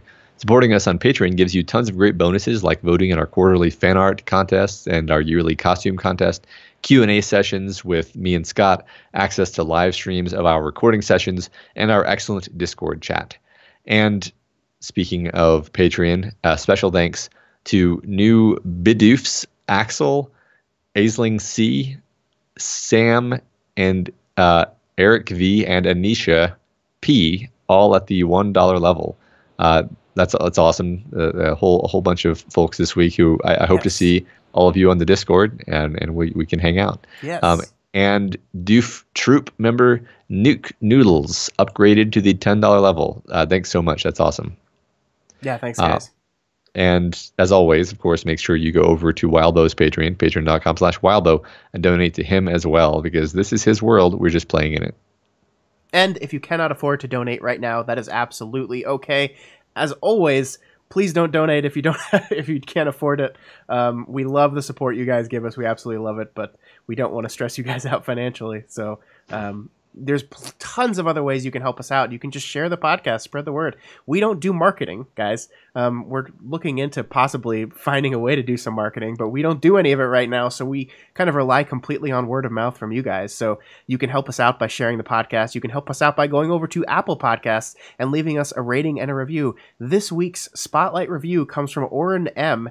from Israel, who gives us 5 stars and says, really awesome. Highly recommend for anyone who enjoys Worm. So short but sweet 5-star review from Oren in Israel. Thank you so much. Thank you all of you guys who take the time to give us those rating and reviews. We say this every week, but that's because it's true every week. It really does help us. It makes the podcast look more legit. The more reviews you have on iTunes, the better you look, the more interested people are you, the higher the chance for you to appear on the charts goes up. It's not just based on downloads. It really should just be based on downloads, but it's not. It's based on a number of new reviews every week. So it really does help us out, and we appreciate you guys taking the time to do that. And I love how international the Parahumans community is, and our little podcast community is. We have several listeners from Israel, and it's just really cool. I've never, known people from Israel before. Yeah, me neither. One thing I don't think I've ever really said at this part of the show is like, also thank you to those of you who do just like mention our show on Reddit when people are talking about, Parahumans, or mention it to other people who they know enjoy Worm, like in person, and just say, hey, maybe you like this. Like, just anybody who has recommended our show. I like every time I see that or hear about it. I really appreciate it, and I'm really thankful for y'all. I completely agree. I love it. You know, we see those new threads pop up in the Reddit all the time. Just finished Worm, wanted to give you guys my thoughts, which I love that this community exists and that happens in the community, that like every week there's like 2 or 3, just finished a book, I need to talk about it with someone things. Yeah. And it warms my heart that you go into those threads and you see people, great, now listen to this podcast about it. I think about doing that stuff myself, but like it always feels weird to self-promote, you know, like it's always this kind of uncomfortable thing, especially on Reddit. Like self-promotion on Reddit is pretty frowned upon. So it just means so much to us that we don't have to worry about the icky feeling about doing that, because we have such loyal listeners that will do that for us. So yeah, it really, really helps. Yeah. Like you said, it's absolutely heartwarming, and just makes me feel great that people would think like, oh, you know what will enhance your experience of Worm is this podcast. I'm like, wow, that's incredibly flattering to me. Yeah, absolutely. Yeah. Thanks for that. Well, that's all we got for you this week, and we'll be back next week with some more of Arc 11 Blinding. I hope we get more nursery grossness. Me too. You already know. I know. Just had to say something. All right. It's over, thank God. Oh my God. I was actually okay for most of that. I think I only coughed without muting it once. I didn't hear any. Yeah, that was. I wasn't. I didn't actually have the video open because I told you earlier that I was not going to. That's fine. So I didn't see whether you were suffering horribly. I was all right. All right. How do I use a computer? Good question. Thanks, Wildbow. Yeah, that's I wish you had put that in the thread, since Aisha and Alec are a very good choice. Yeah. Yeah, healthy is a tough, like, whether it was healthy or not is a tough thing to answer, but they certainly made each other better people. Well, also interesting that we said, what did we say? The actual wording of the question was it healthiest? Cape relationship. Ironically, every single person chose a romantic relationship, but the question didn't actually specify a romantic relationship. Yeah, but we, in our clarification of it, I think we. I suppose you're right. Yeah, but the reason I say that is I was never entirely sure whether Aisha and Alec were a couple or just friends with, or just friends, or maybe something in between. Like, I mean, it's quite possible to have, you know, a friendship with the opposite sex where you it's kind of borderline, borderline relationship, but never quite gets there. I think that's fair. Hey, Matt, you said you were working on new versions of those songs. Did you finish them? No. Or you just want me to use the old stuff right now? Just use the old stuff for now. I mean, I'll do it eventually, but didn't happen. That's fine. I mean, get more people that are like, ugh. Yeah. That was the funniest comment. Did I send that to you? The one on YouTube? Yeah, or the YouTube one. The one where he was, yeah. You took my favorite part of the show out. Favorite part of the show. Oh, really? Your favorite part of the show is something that you could listen to without having to listen to the show at all? Your favorite part of the show is the 20 seconds of intro music on a 2-hour podcast. Yeah, that makes us feel really good about ourselves, by the way, telling us your favorite part was the part we had nothing to do with. Yeah, and it's replaced by a really lame music file. And then he gets to the part of the show where we said you wrote it, and it's like, oh no, I feel bad. I feel bad now. Oh, yeah, sorry. Well, you should. Yeah. You should, asshole. Anyway. Oh, it was funny. Yeah. My favorite part of the show is the part where we talk. Yeah. Not the part where we play music. So, for the record, I think I greatly prefer doing the discussion stuff at the end. Me too. It just feels there's less pressure on it, you know? Like, I don't feel like I have to rush as much, but also I'm less worried about, like, I like it. Yeah, me too. You know, there was a time in my past where I could breathe through my nose, and I missed that time.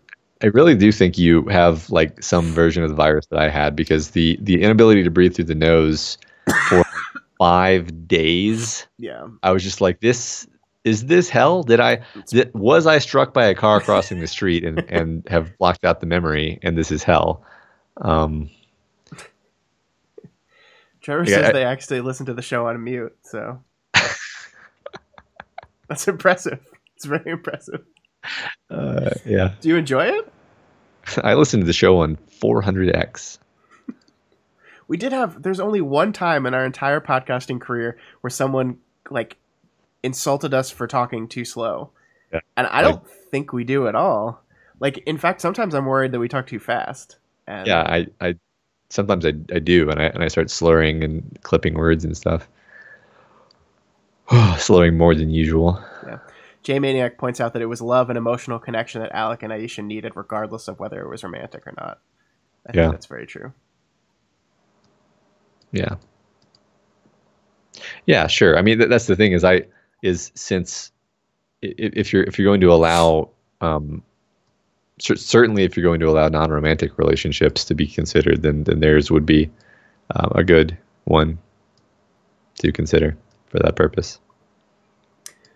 Kiefer, who did you update the bracket? Yes, they did. No, they didn't. Wait. Hey, bracket, go over. Go. Oh no, I'm not going to face. Oh yes, they did. They did. Oh no, I messed things up. Tiny baby Matt. No, he sent the replays. Thanks, Kiefer.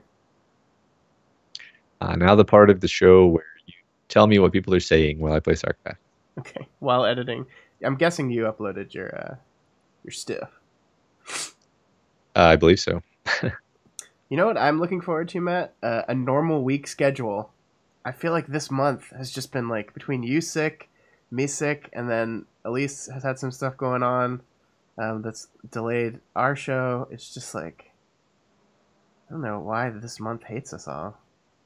I know. Well, I mean, so I think I told you that like I just kind of looked over all of my vacation for the last like 3 years, and just like December and January are just a complete shit show consistently. Yeah, it's nuts. So I just want next week to be a normal week where the shows come out on the days that they're supposed to come out, and there's no delays, and everything works perfectly. And hopefully we'll get that. Yep.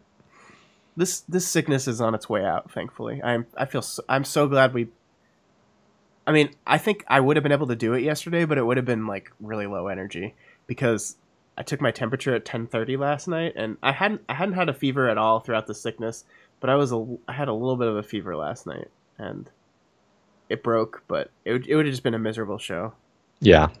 No, a fever to me is one of those things where I'm just like, nope. Not worth it. I stayed home. I left work early on Monday, and I stayed home on Tuesday. But then I went in yesterday because I was like, I can't not go into work. And then I was sitting at my desk today, like doing gross tissue stuff. And someone walks up and is like, why are you here? And I was like, because I have to be. Like, I don't have unlimited sick days. Like, I can't just stay home the whole time. Right. Everyone always acts that way. But then I'm like, all right, fine. Like you know that you, yeah, I don't know. It frustrates me. Yeah. It's not actually the case that I can just go home whenever I want. Because, well, especially in my case where I would probably be home like 2 days a week. Right. Well, and you're in a situation, where like your sick days are used when your children are sick. And you have to take care of them. So you don't even get Matt sick days. So sometimes I hate this workaholic culture. It's like, we shouldn't feel like we have to work ourselves through sickness, but we do. Yep. Yeah, Wildbow's talking about that too. He got back from holidays and less than a week later, your aunt has a hospital thing. Can you look after the dogs this weekend so I can go support him while he's sick himself? And of course, also writing like a book a week. So it's fun, Wildbow. I hope you got through that okay. The chapters have been good, so good. Yeah. Good job. Way to work through that.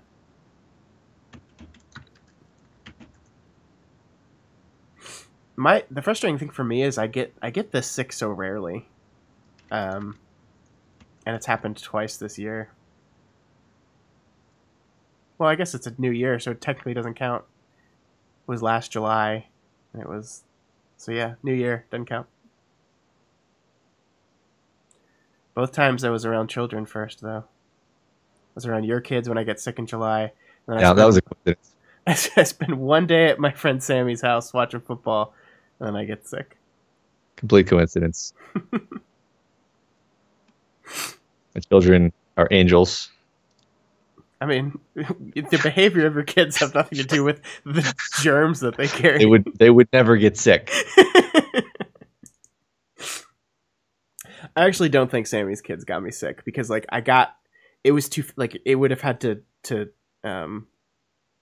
to happen too fast because this. Are you playing Zerg? I'm playing random, just trying to what's the word? Get better. Get better at StarCraft, at the game of StarCraft. Gotcha. Uh-oh. What was I saying? I'm gonna lose.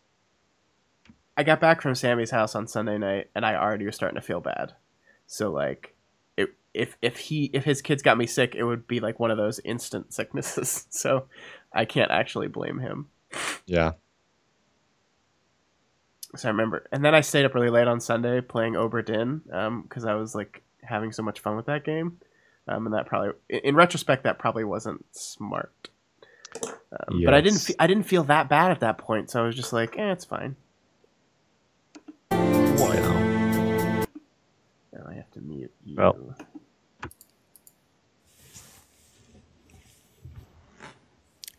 One. Yeah. Hey everybody, welcome to We've Got Ward, a Doof Media podcast. One. Just a couple of Z's. Z-ing each other. The problem is every one of the possible matchups has a different strategy. You can't just be like, yeah, I'm gonna be conservative. It's like, no, that doesn't mean anything. It depends entirely on who you're fighting.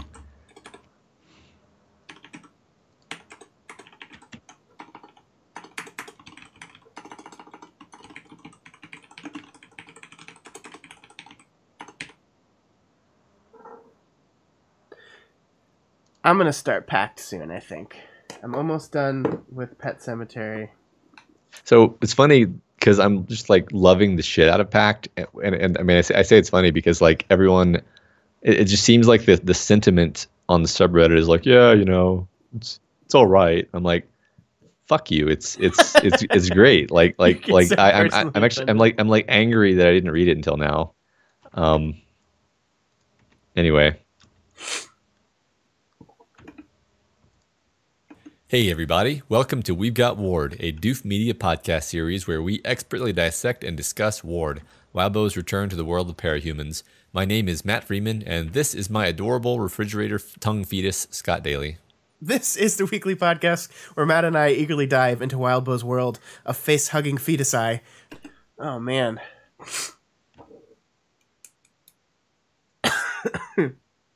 My nose sounds very clogged on the recording. Dorky yet surprisingly loyal mercenaries. Yeah, it's not as bad as mine. I mean, definitely tell you're sick. Yeah. Now everyone will believe me when I say it was delayed for a reason. Yeah. Wildbow says that he really likes Pact in retrospect, but was pretty unhappy with it when he finished it. Yeah, I mean, I'm super critical of all of my writing, so I'm basically yeah, well, of course everyone hates their own writing. Isn't it a thing that we do?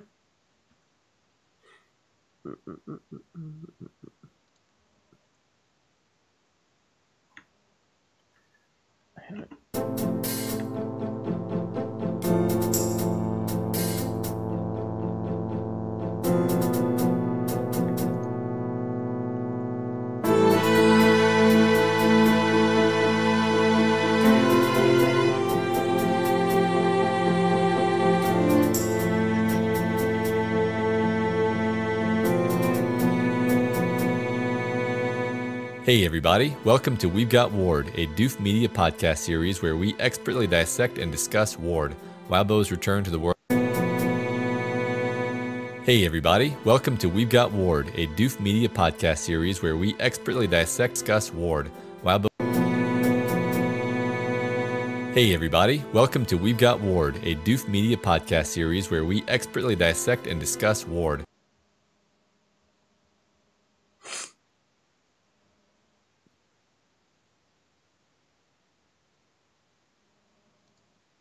Wablo says it's less that they hate their own writing and just more that they know they could have done so much better on certain parts. Yeah, I mean, sorry, I'm distracted from this conversation, but like I kind of would love to see more in that world. It's just a really cool world. It's like I told you that I like have nightmares about it, which, yeah. I mean, I think you know how much I love parahumans. I never have nightmares about parahumans. I have nightmares about packs. So. That's great. All right. So I'm going to leave the outro as the old one right now until you, like, the two different ones. Cool.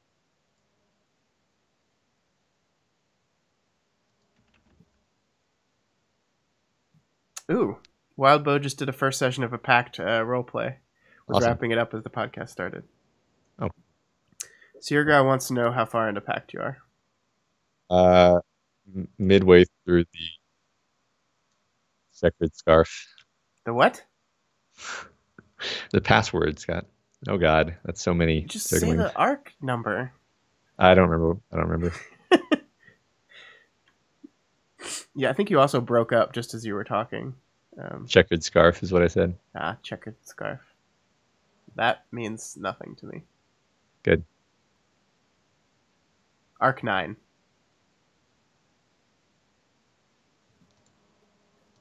You're on ARC 9, Matt. On ARC 9.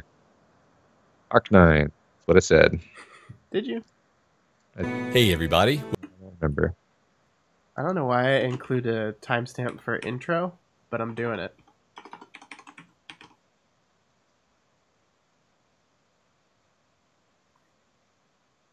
There's a lot of subtextual stuff going on here too that I really sentences are broken up, like you said. Right. Yeah, but, yeah, it's pretty cool. Yeah, I mean, I think that's kind of what I love about what language can, how she looks at her past. Yeah, absolutely. I love that because it's not exactly saying like I'm scared shitless, but it's conveying I'm scared shitless.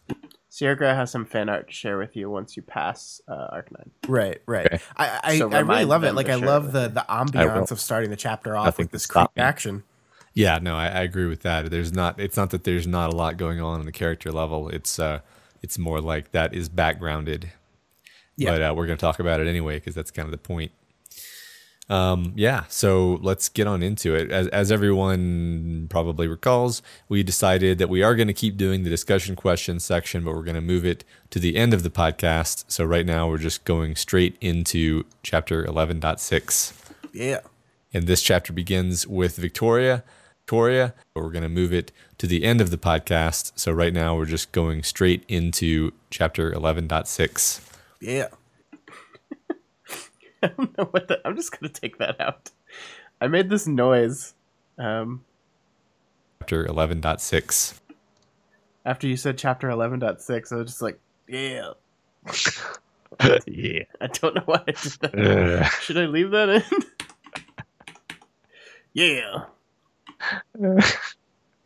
Okay. That was a mistake. I didn't do that. Yeah. It's so funny. I don't talk like that. I don't know why I said that. Yeah. So sometimes the mood just strikes one. I suppose that's true.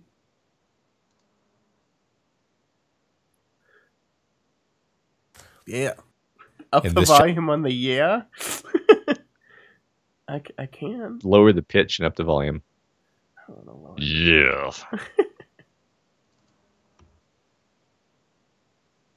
What the? Here, I'm gonna up the volume. Yeah. I can lower the pitch too if you really want to. I can give it reverb.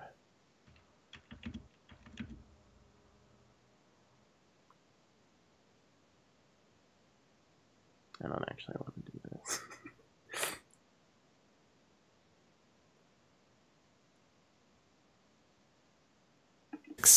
Yeah. And this chapter begins. .6. Yeah. And this chapter I'm leaving it in. Although there's like a weird noise. 6. It's like you say chapter 11.6 and it's like we turn to the page.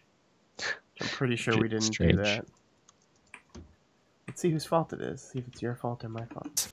Yeah. I probably banged my microphone, honestly. Yeah, you do that a lot, Matt. It's very unprofessional. I know. I do it all the time, too. 6. Yeah. And this chapter begins with Victoria focusing on Nursery's discordant music box ambience. Did you just do it, or was that me? I think I just did it. Ambience as musical accompaniment. Music box ambience. Discordant music. It's funny because I was just giving you shit for it, and you just did it in the part of the show I was at, which is perfect. Nursery's discordant music box on Nursery's discordant.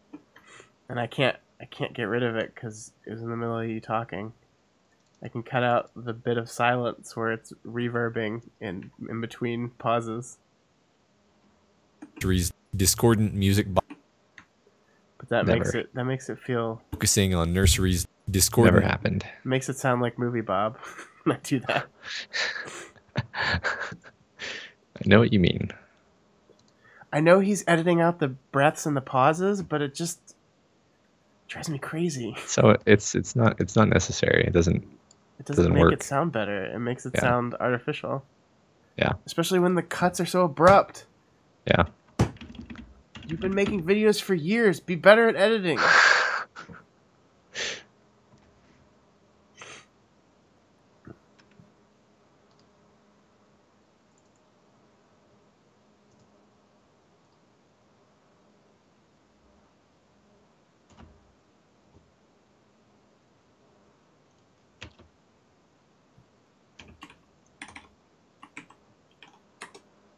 So 11.7 begins. Victoria. Oh wow, I was right on the money. I've been doing my timestamps while recording, and the one I picked for chapter 7 was exactly right. Exactly. So just so you know, we spent an hour on the first chapter. Fair enough.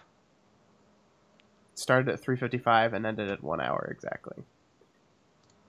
And the second chapter we spent considerably less time on because there was more action in that one. We only spent half an hour on the second chapter.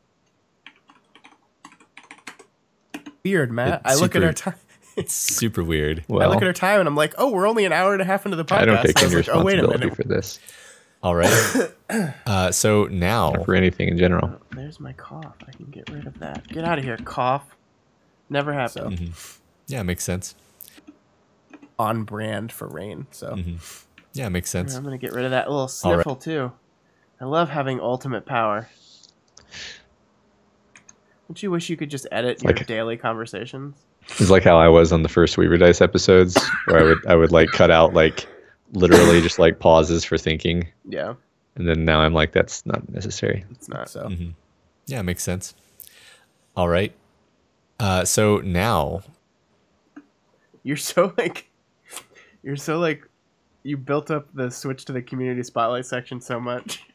Yeah. Like, all right, so now it's time for the community spotlight. New, never before seen.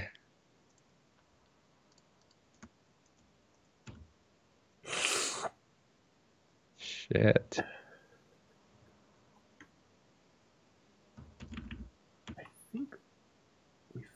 Outro at 1. We spent almost exactly 15 minutes on that community spotlight section too. Talk about specifically emotional manipulation. All right, that's all we got for you this week on Weave Manipulation. That's not good. I think I'm going to lose, Scott. Well, you're playing Terran. What do you expect? Did you go early battle cruiser? Did you do the Michael strategy? Yeah, I did.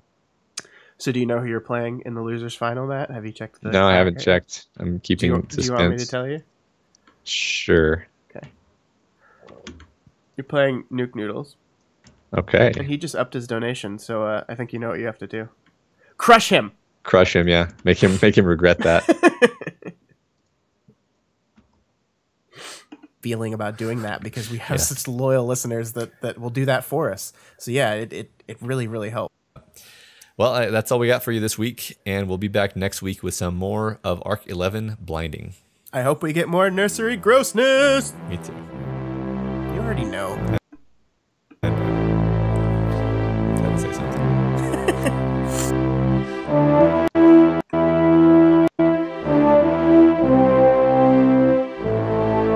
Next week with some more of Arc 11 Blinding. I hope we get more nursery grossness! Me too. You already know.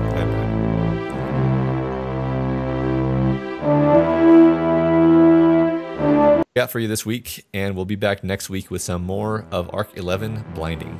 I hope we get more nursery grossness! Me too. You already know.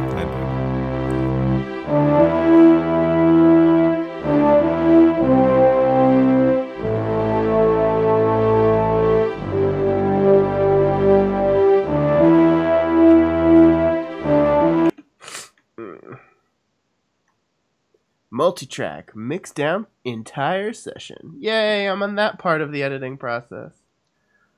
I love the almost done part of the process. I get to go see Glass tomorrow.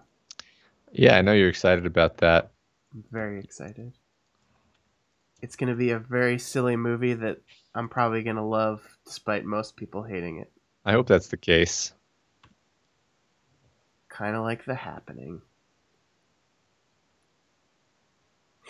I should have realized Phantom Zone wasn't going to work after that first episode where I was like, The Happening is great. I don't know what you guys are talking about. But you were kind of there with me on it. I mean, yeah. Well, I mean, complicated. It's not, look. It ain't a good movie. I mean, great. I can appreciate all kinds of things and say that they're great and mean all kinds of different things with that word.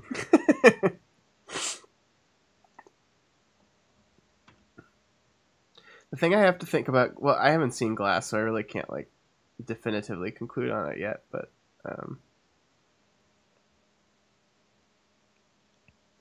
I liked The Happening for what it was, which was a terrible B movie that it was designed to be.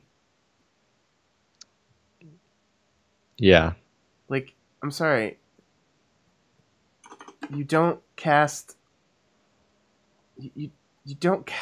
Marky Mark as a scientist if you want your movie to be taken seriously. Like, he's acting stupid and ridiculous, but that feels like it's by design.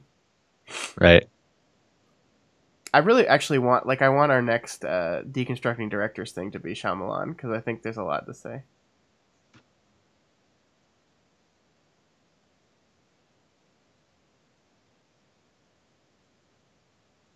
I lose. Lose.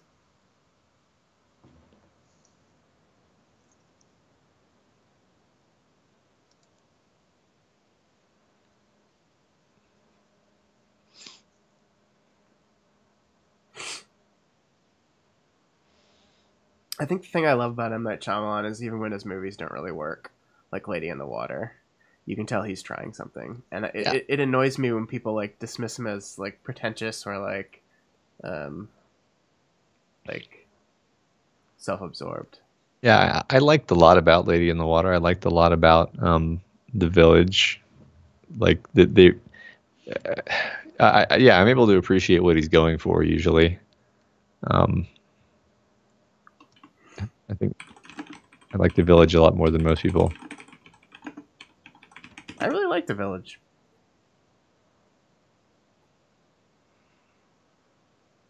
Yeah, in fact, I think it surprised me the first time I realized that there are people who don't like The Village. I think the thing, like, I just feel like, I don't know. I don't know. I think the thing is like he made Sixth Sense, which is a very good movie, and it's like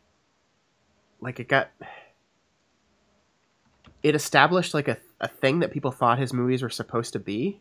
The thing about The Sixth Sense is like I think it's actually very similar to a lot of his movies. Like it's very similar to style. Like the reason that movie works so well is because M. Night Shyamalan rarely writes humans as humans, and it works so well in that movie in particular because everything's weird and off for very intentional reasons. Right. And so like I think people were just like weren't used to like. And then you go into another one of his movies like, why aren't these people acting like people? And it's like, well, did they act like people in The Sixth Sense? No, but I mean, it's like I think that's how he draws his characters. Mm-hmm. Yeah. And I also love his direction. I watched in my sickness haze with Elise yesterday, where I stayed in bed from the moment I got home from work. We watched Unbreakable, and she had never seen it before, and I just forgot like all the amazing camera work he does in that movie. Like, there's so many long takes where he just like does really like the opening of the movie is Bruce Willis sitting on the train, and there's that scene where he's flirting with the woman sitting next to him, and the camera's in the seat in front of them, and it's like one long take where the camera's just like in the space between seats, moving back and forth between the two people in the scene, and it's just a perfect way to like show the disconnect between these two characters. Like I love it so much. Yeah, I don't think I've seen that movie since it was in theaters, which I'm kind of shocked to realize. I called it my favorite M. Night Shyamalan movie for a while. I really do like it. It's kind of very interesting to see in a modern day concept too, because like none of the marketing for that movie said anything about the comic book stuff at all, because the studio was terrified of a movie about comic books because no one would take that seriously, which is hilarious in today's context. But the first time I saw that movie, I remember the opening title card is about comic books, and I saw it with my cousin and our families, and me and my cousin turned to each other and were like, what the fuck is this?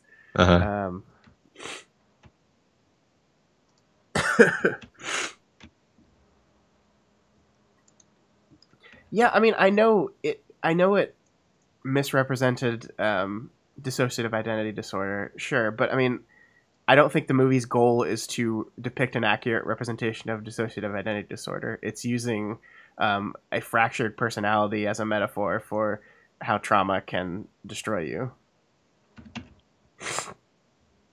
But I mean, like, I get why people are insulted by that, but like, I don't think it's like his goal. The goal of the movie is not to like, here is what dissociative identity disorder actually looks like. It's we're using a very comic booky version of multiple identities to explore trauma, which I think a lot of us will relate to for obvious reasons. Yeah. Although, I mean, obviously, I think these books explore it better than Split does, but I still enjoy Split.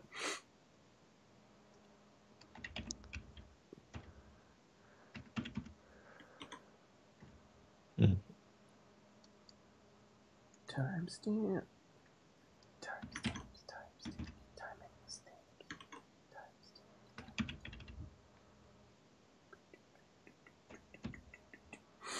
All right. Well, that's a preview for our M. Night Shyamalan podcast.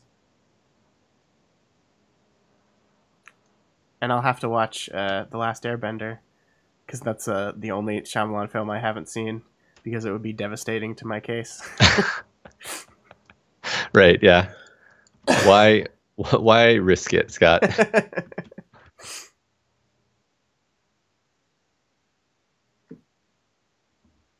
No, he's a good director, actually. Oh, really? We'll watch this one movie that proves that he's not.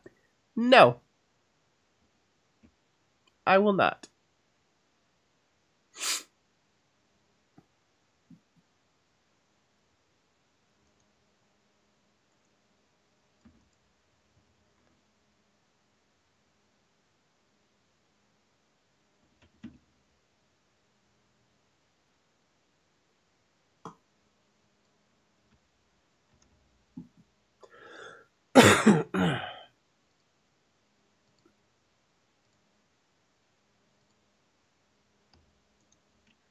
I'm gonna laugh when I like watch The Last Airbender and be like, that was fine.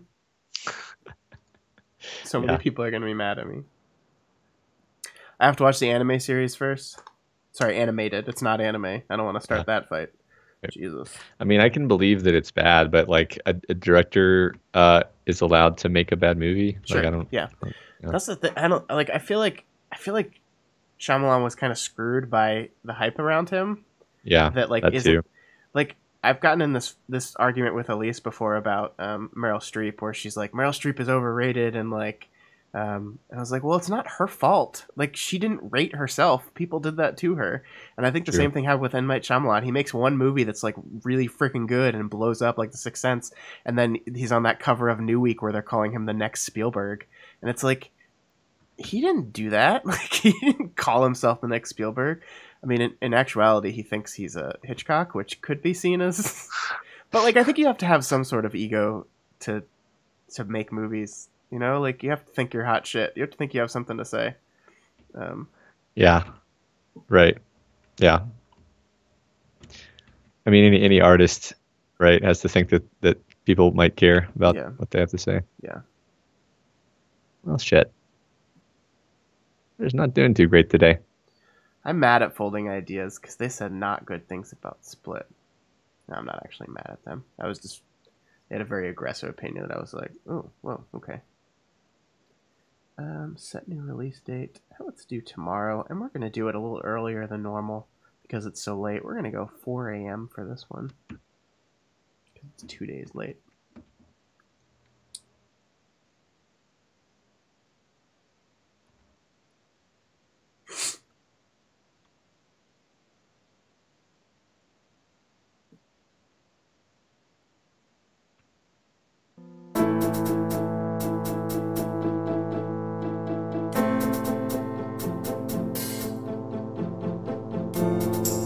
I'm sure it is bad. I mean, I have no doubt in my mind that he made a bad movie.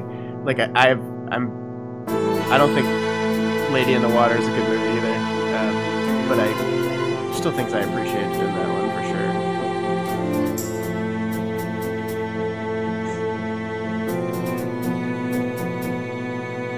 sure. Hey everybody, welcome to We've Got War. Also, he should just have Bryce Dallas Howard in all his movies because she's fantastic. Yes. Love her. Yes, she is.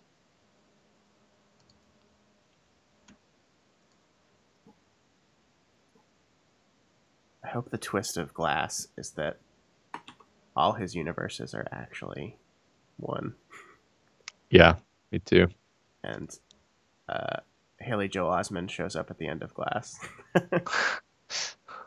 I mean, basically, it's a superpower, right? Yeah.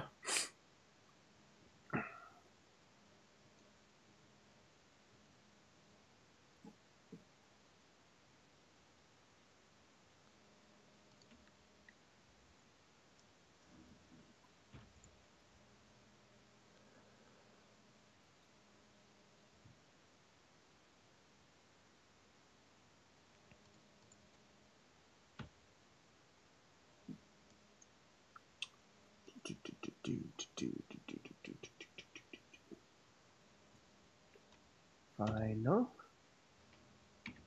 Uploading folder.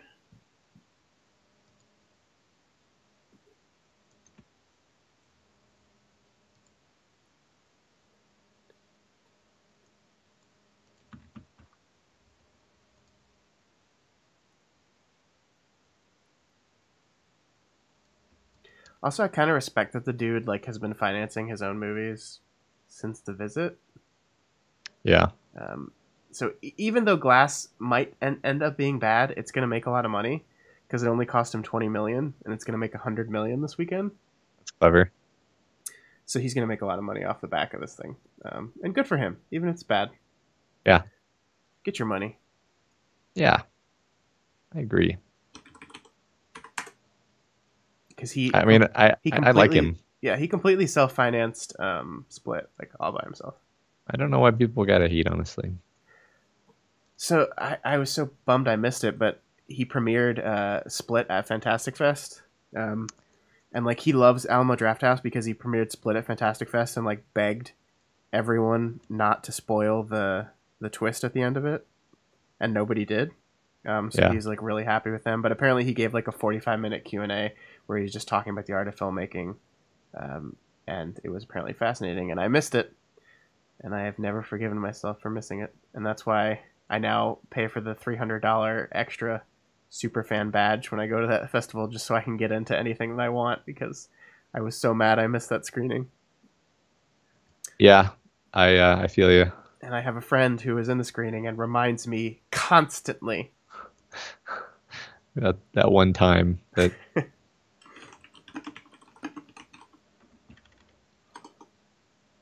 Oh, come on, finish it off, coward.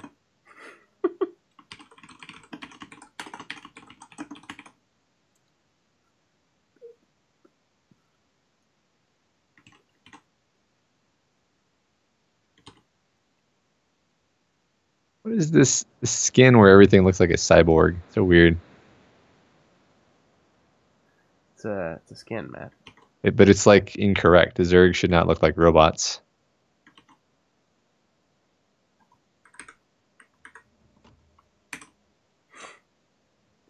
Doing great today.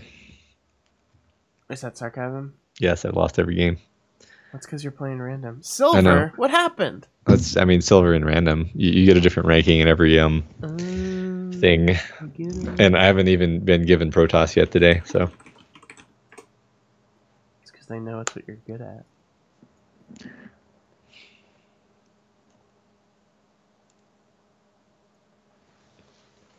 It's true. That's exactly why.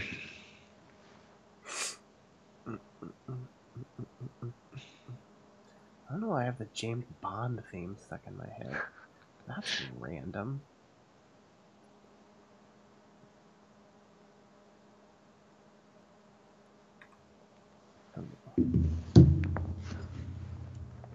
So I'm in this rough spot where, like, I really hate having to do both chapters on Sunday, because my Sundays are usually, like, really stuffed. Mm-hmm. But also I really can't do it at work anymore, because why does it have outro on there twice? Sorry. Because my Twitter at work is like weird. Mm-hmm. And it like you've seen me complain about before, where it just like errors out every time I try to send a tweet. Yeah. So that's been happening a lot lately, and I just think it's because the firewall at work's fucking stuff up. So I really can't do it at work anymore. So I end up having to do both chapters on Sunday, and I feel like I don't get to like spend as much time on them. I feel like I'm rushing through them. So I'm trying to figure out a better way to deal with that. Yeah, I mean, that's one aspect of this thing that I don't really have anything to do with. So, how much longer will the stream go? Probably not very long. I'm publishing the episode right now, so I would stay on and play games after, but I probably should get to bed, so I'm not 100% still. Yeah.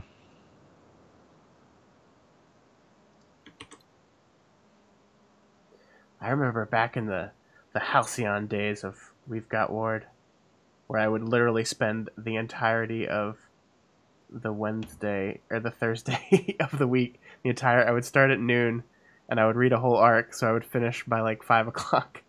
And I would just do zero work at work that day at all. Oh man, I can't believe I got away with that for that long. I know.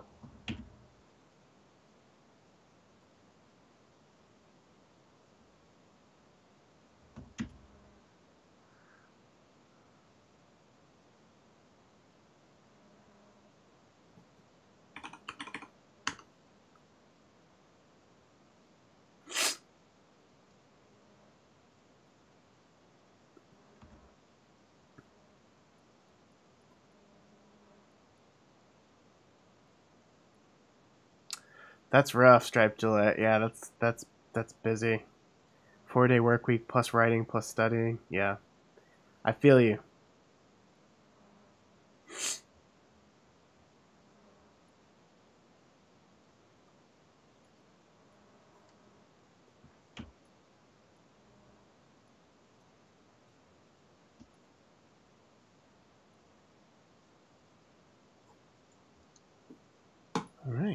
All right. Let's close down the old audition.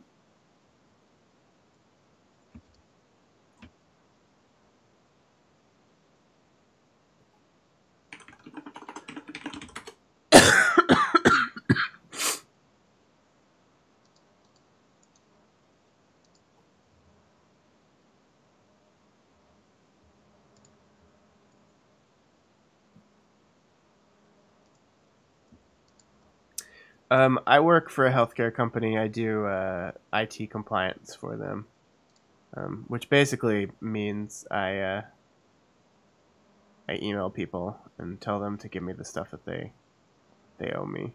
I basically am the liaison that works with all the auditors that come in and audit our stuff and make sure they get the stuff they need. And then when they tell us they need us to fix stuff, I'm the guy that makes sure that the people that are responsible for fixing the things are actually fixing the things. So it basically just comes out to yelling at people a lot.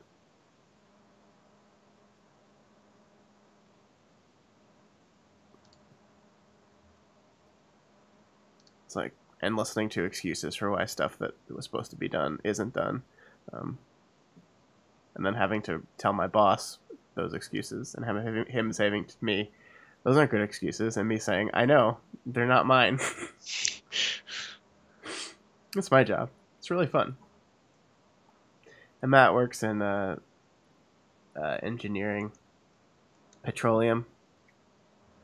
That's right. I honestly don't know what Matt does. There's oil. There's in the ground.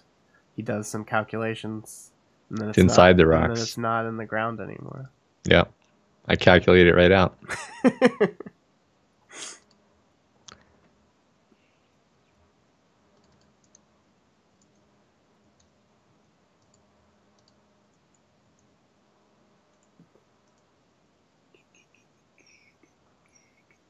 Oh, we need to schedule Qua. Yeah. No. Yeah. Cuna. Yeah, well, let me look at our schedule while we're here. Okay, Google Calendar. Calendar me. What is today? Uh-oh. It's the 18th. That's not good. Okay. So February 1st is the book club. I'm just going to send out things now. So be prepared to be spammed.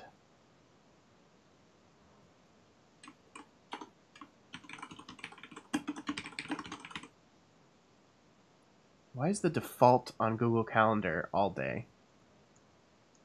It's very rarely I want to set up an all-day event.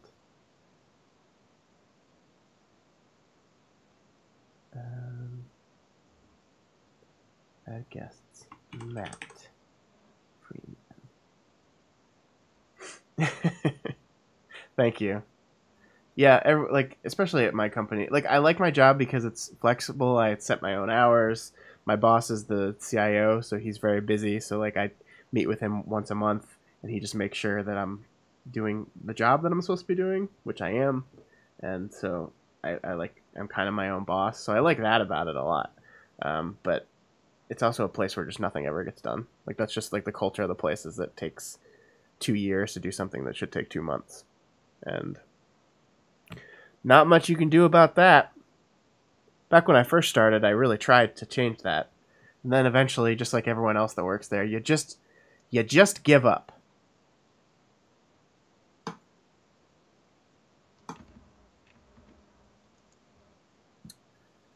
So we can either do the 21st, this coming Monday, for the Q&A.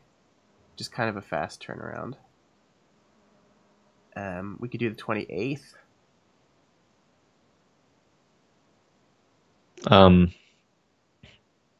Yeah, I mean, you said this coming Monday? That's fine. Yeah, or the Monday after that, the 28th. Which would be better for you?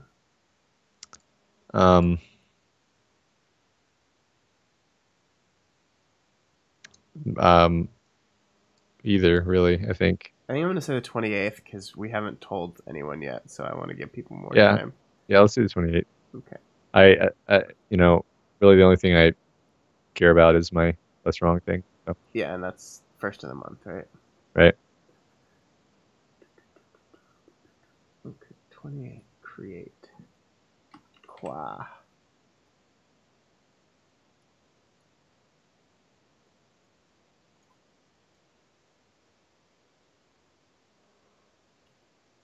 $9:30 to 10:30. Okay. Add gets. Oh shit.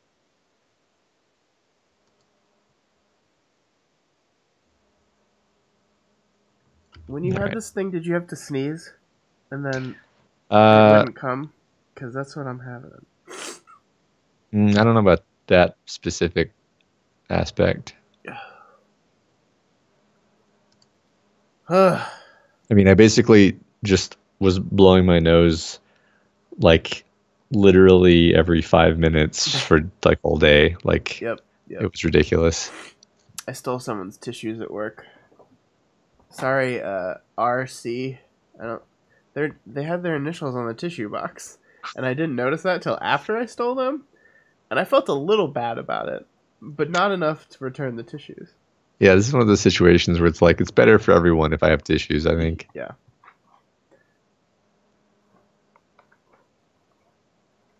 I actually think they stuffed this tissue box with different tissues, because after this one, they turned into pink tissues. What the heck is that? That's weird. Oh, Zerg again. So how many games in a row is this without being Protoss? It's a lot. I don't know the exact number. Okay, well, I'm done. Cool. Good job, me. Skip alert. What does skip alert mean?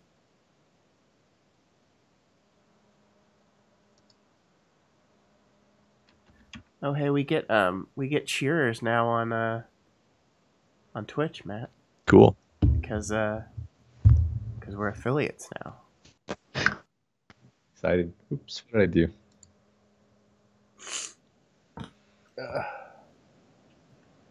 I can't wait till I get to breathe through this nose again. It's gonna be a wonderful time. I know. It'll happen someday, I promise. I believe you.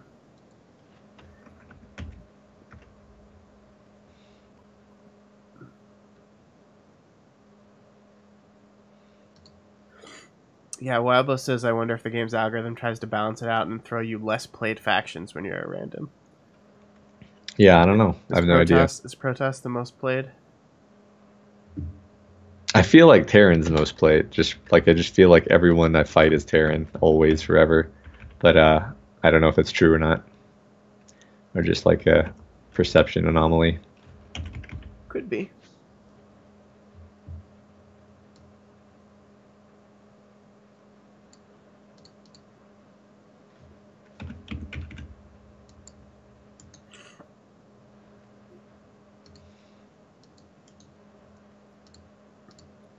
Oh, for your account specifically, you meant. Maybe. Yeah, I mean, I've never read that, but that doesn't mean it's not the case. God damn it.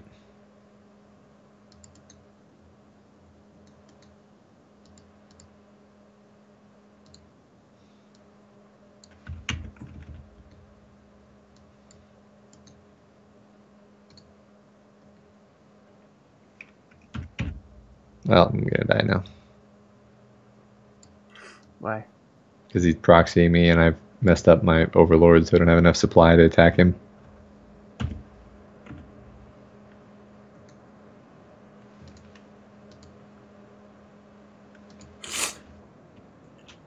How much does Patreon help with what, Stripe Delay? With this whole project? A lot. We're able to fund everything we want to do and expand out cool other stuff, which we're working on right now. I guess we could say that there's only a few people in here, so we can say that here before we announce it in the Discord, Matt, that we're like, we're wanting to like see if we can like expand out our network of podcasts. So like start hosting other people's projects and stuff like that. So if you guys know any like small but good podcasts that you think would fit within our brand that you know, that would maybe like to be part of a podcasting network, let us know and we'll give it a listen and see if we want to reach out to them. Yeah. Kind of want to grow this. We're kind of at the point where like us personally, we're at our limit for the number of shows we can produce on a weekly basis, but we want to keep growing and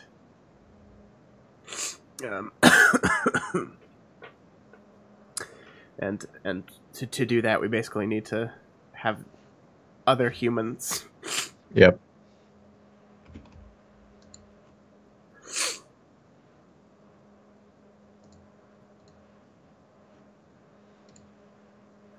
Air traffic controllers are starting to resign. Oh, man. Turns out when you don't get paid for a whole month, you don't want to do your job anymore. Sounds reasonable to me. Mm-hmm.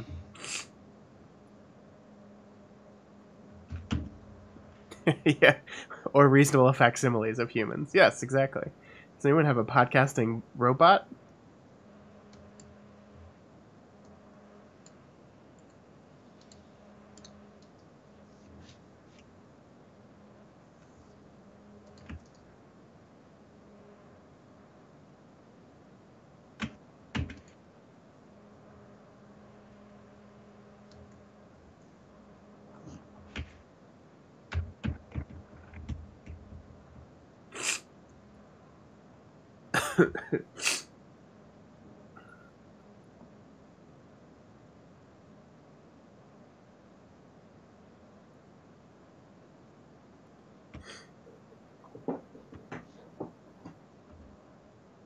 Thanks, Stripe Gillette. We'll look into that. Let me write that down.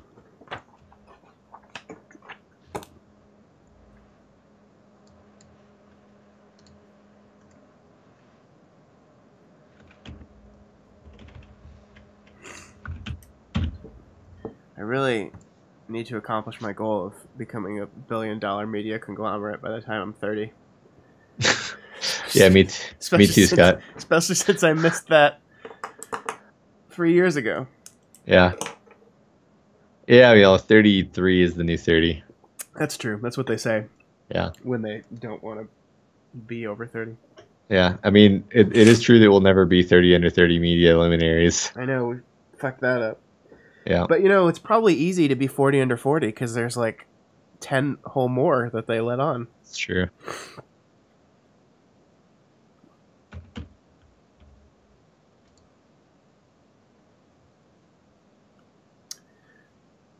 I mean, that's great, Jay. You have our blessing, whatever it is. Like, we don't own a trademark on literary analysis podcasts. I think if you have a show that you want to do that's similar to ours, I think that's fine. That's what the Deep Impact guys were nice enough to email us and ask us before they started, and I was like, yeah, of course. Like, we don't own that. We can't. I would never want to stop someone from doing that. I want to encourage more people to do stuff like this, not discourage it. So right. Yeah, right. It's like oh, of course I want you to do that. Of course I want to listen to a podcast about Pact. Yeah. I don't even have to make it myself. Yeah. Even better.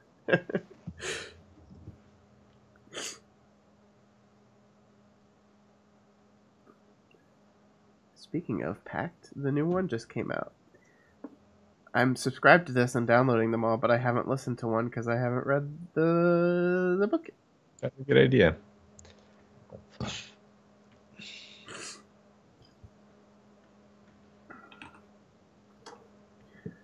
Oh my God. Did you see this Let's Talk About Babies thread in the subreddit? I skimmed it. I like the part where they referenced us. Thanks, guy. Yeah. No, it was a really well-written argument, I think.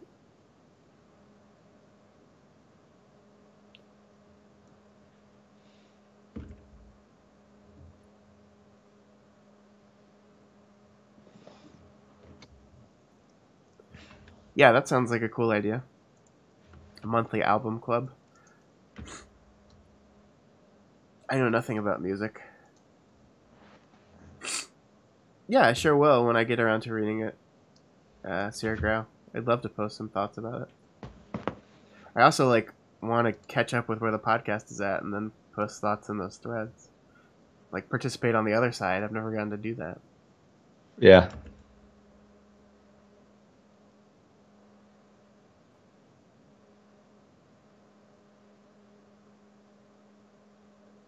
I keep forgetting to. Every time I listen to their podcast, I'm like, oh yeah, I'm going to chime in on the Reddit thread. And then I forget to. And I'm like, this is exactly why people sometimes forget our threads exist. Yep. That's why when I'm secretly why isn't it upvoted? And it's because people are just subscribed to you now and they don't go to the Reddit thread every time. Yeah, right.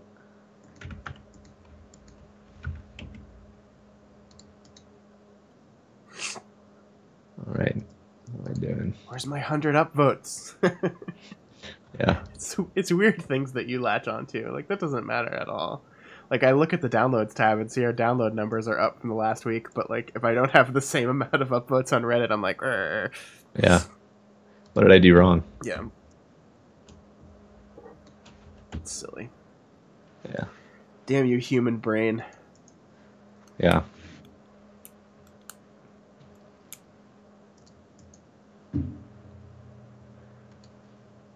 Good news, guys. There's a Neopets mobile version coming out.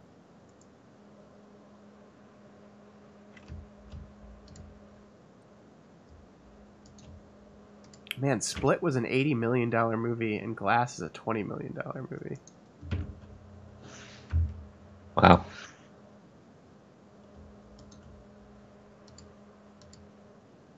Interesting. What cost $80 million about that? I don't know. I never actually saw Split somehow. So. Yeah, I mean, there's a lot of CGI with. Well, I don't want to spoil it then. Okay. I mean, okay. There's a fair amount of CGI at the end of the movie. Okay. Is Neopets Scientology? What? Typing furiously. Neopets' quiet relationship with Scientology and L. Ron Hubbard. What the? Okay, all right.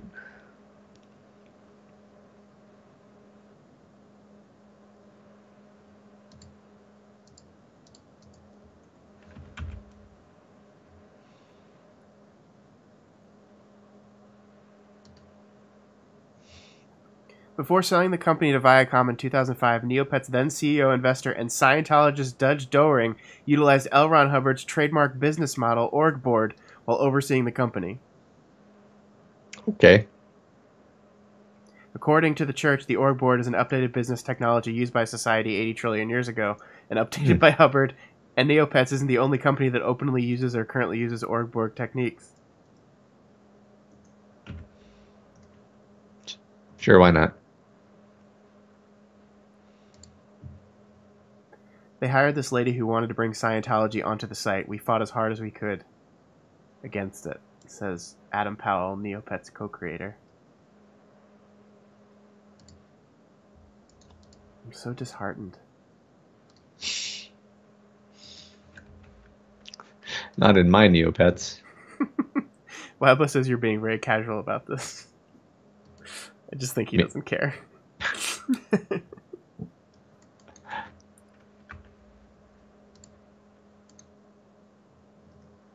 This is terrifying.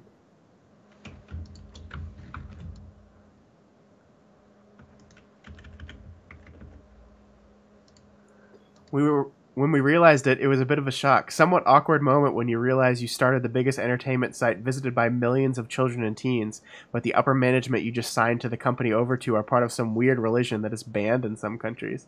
It didn't really change anything that I noticed apart from some odd test the interviewees had to take, considering questions like which straight line seemed friendlier and stuff like that. We found out about it 6 months after we started working there and started Googling all the employees, and they were all Scientologists. Oh my god. It's insane. At one time, there was some talk about putting Scientology education on the site, but we killed that idea pretty sharpish. I don't even know what Neopets is. That's probably why this is failing to land with me. Yeah, it was like a online game. I think my sister played it.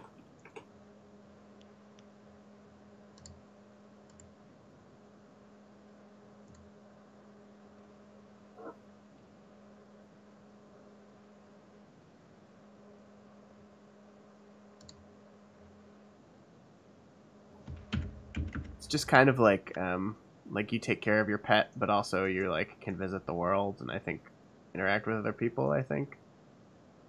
Okay.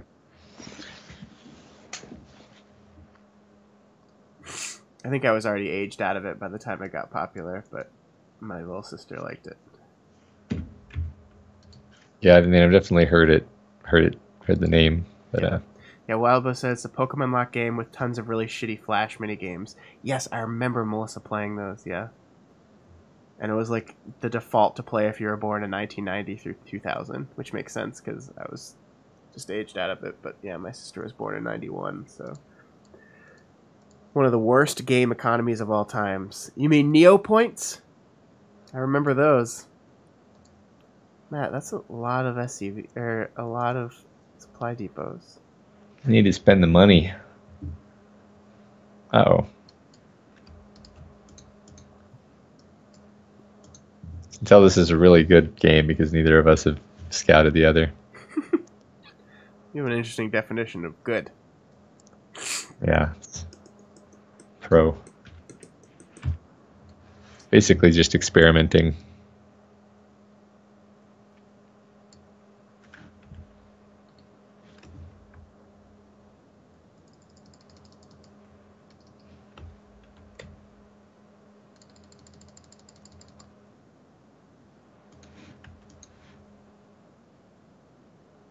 BuzzFeed just broke some news about the president. Okay. Is it news or is it just more of the same shit? President Trump directed longtime attorney Michael Cohen to lie to Congress about negotiations to build a Trump Tower in Moscow, according to 2 federal law enforcement officials involved in an investigation of the matter. Okay. I believe that. That sounds pretty serious. Yeah.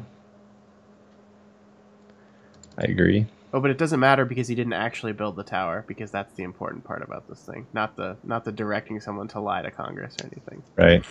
Right. Of course.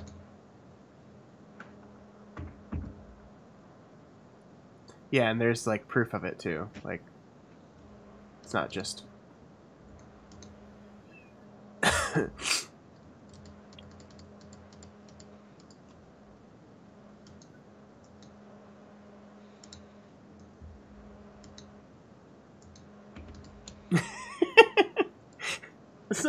Sometimes I hate social media, but sometimes it's really great.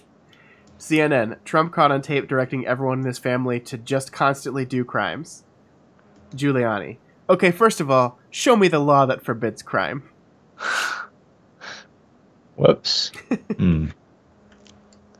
Yeah, Giuliani's been saying some remarkable shit this I can't believe what he said yesterday. It's like, yeah, he definitely didn't collude, but I didn't say nobody in the campaign colluded. Like, he's covering his bases when that's going to come out, which is insane. Yeah. It's just insane. This whole thing is insane. My favorite news was, though, that Michael Cohen paid a social media firm to generate an account, a fake account of people talking about how sexy he was, which is just the most hilarious thing in the world. I can't believe this is real life. He paid someone $50,000 to tweet about how attractive he was. $50,000? I think you could pay somebody $10 for that anyway. Yeah. Yeah, that's true, Wildbo. He worded it as, the President of the United States did not collude, when Trump was not the president at the time the collusion happened. So it's very clever lawyering of... I gotta hand it to the Deep Impact guys. They're keeping up with the release schedule. Yeah. When they first said that, I was like, dang, guys, that's a lot of work. Yeah. 2 episodes a week. Sometimes 3. I guess it helps when your episodes are only 20 minutes long instead of 2 hours. True.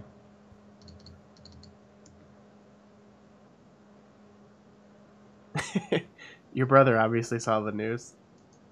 Did he tweet? He just said, legitimate news organization BuzzFeed News is my favorite thing.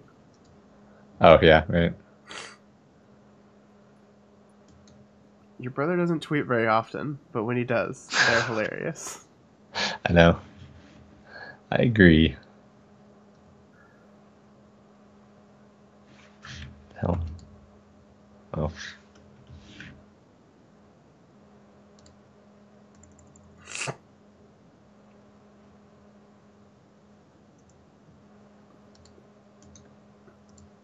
There's a movie coming out this year that I want to see. It's called The Man Who Killed Hitler and Then the Bigfoot.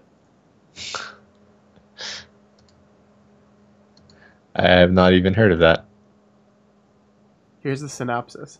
Decades after ending World War II by assassinating Adolf Hitler in an undercover operation, unsung American hero Calvin Barr is called up by the government to hunt down the fabled Bigfoot, the carrier of a deadly plague that could destroy humanity.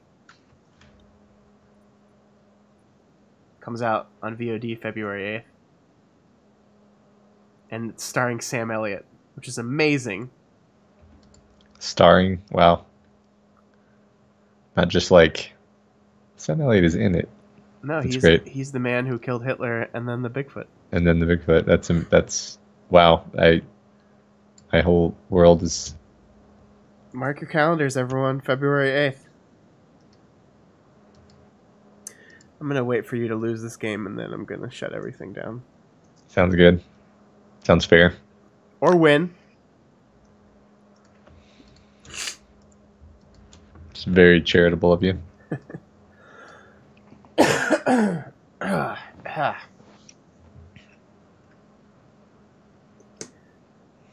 Sesha's starting a podcast and asked us for any advice or notes.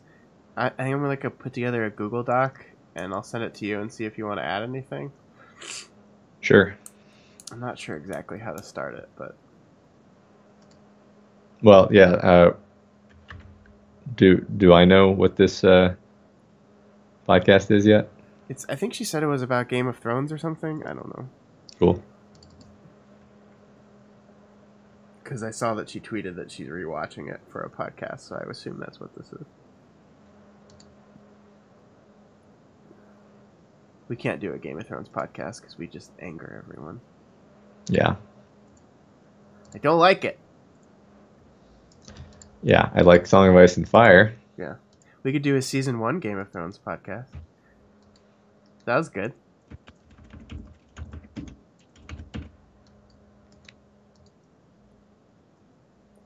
So what's your strategy here, Matt? I see a lot of turrets going down. Just expanding a lot. I mean, he's not attacking me, so I'm just going to keep expanding.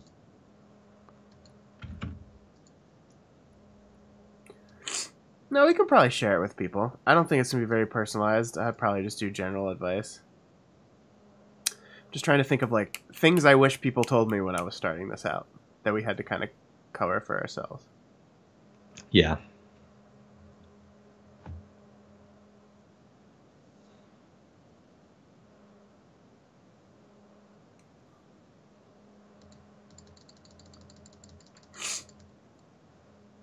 I need to read A Dance with Dragons, the Dragon Dance. I need to read that one again. The Dragon Dance Chronicles? Yeah.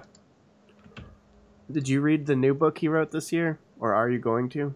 No. What I'm doing instead is I'm just listening to the Preston Jacob podcast where he talks about them in detail. Ah. I feel like I'm basically getting the full experience. It's fair.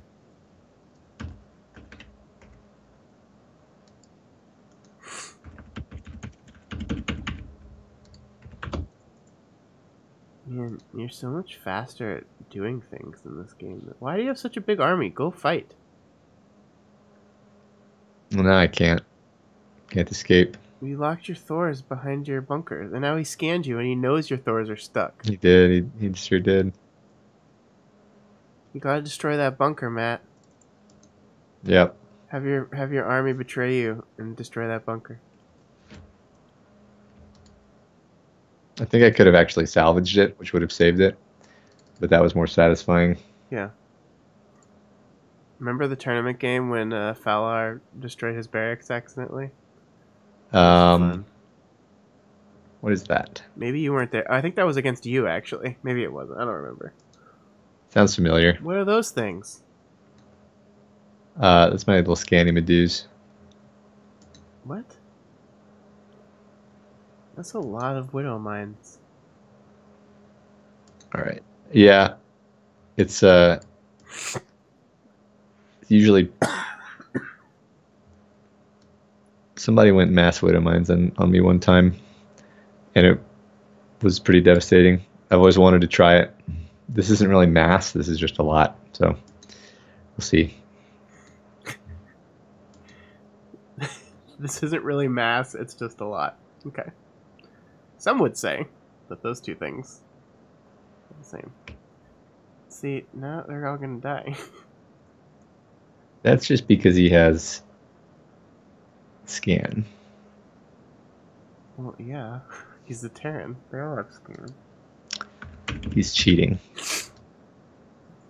Okay, I need to blow my nose again. This is gonna be gross.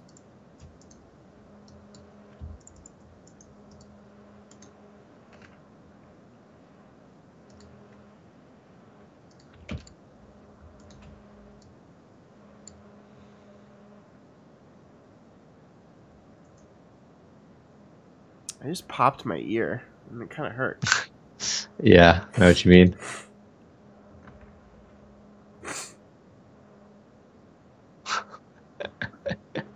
You poor asshole. Oh, they're dead. That's great. All right.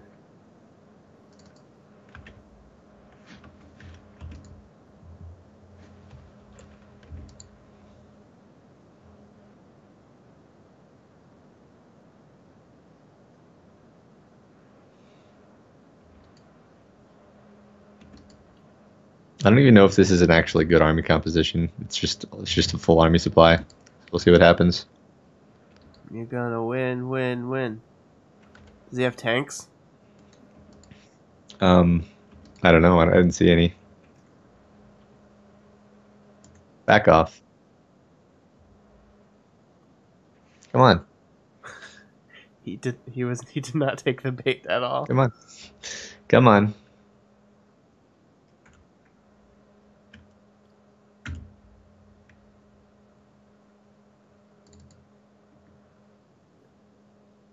The resolution of your game when I expand it to full screen is so terrible, but oh well.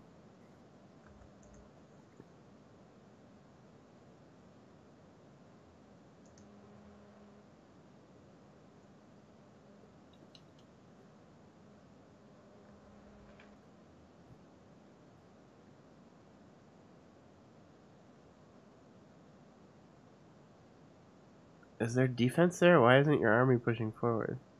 They're just blowing up their base.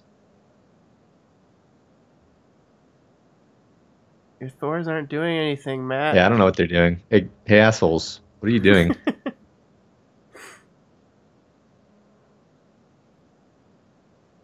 Hey, that was a pretty decisive victory. I think you're going to win this game. I might. No, don't do that. Come on. Go kill more things. You men go here. Everyone else. Where's the tanks? Are they just dead? Yeah, they killed all your tanks because you had them in front for some reason. Yeah, I don't know how that happened exactly. That's completely mysterious to me. You asshole. I have Thors. Yeah, I'm at that level of the game where I'm bad enough that every once in a while I'll stumble upon someone worse than me.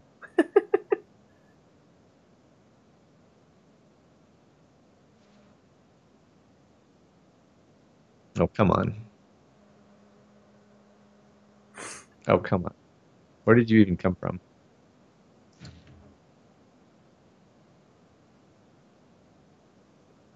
Uh-oh. That's a lot of poor medevacs. I think you win this game. Well, probably. Oh, he's going to float away his command center. You've lost, buddy. Yeah. Just quit. EM. Hey. Oh, that was nice of him. Now leave. There you go. Yeah. Good job, Matt. I did it. Now I can. Yeah, now I can go to bed. You just wanted the one win. You gotta get one win before bed. It's true. Even if you have to stay up past the point where you suck and can't coordinate and can't think. All right, guys, that's it for us for tonight. Yeah. Y'all have a nice night. If I'm feeling good tomorrow, I might come back and play some Obra Dinn over on our Twitch channel tomorrow. But I'm also seeing Glass after work, so it'll probably be later at night. Probably 9:30-ish my time, which is Central Time. But I'll do that, and then we'll be back next week with our regularly scheduled programming, hopefully, unless one of us gets sick again. Yeah, right. But thanks for hanging out, guys. It's fun as always, and we'll see you later. Yeah, good night.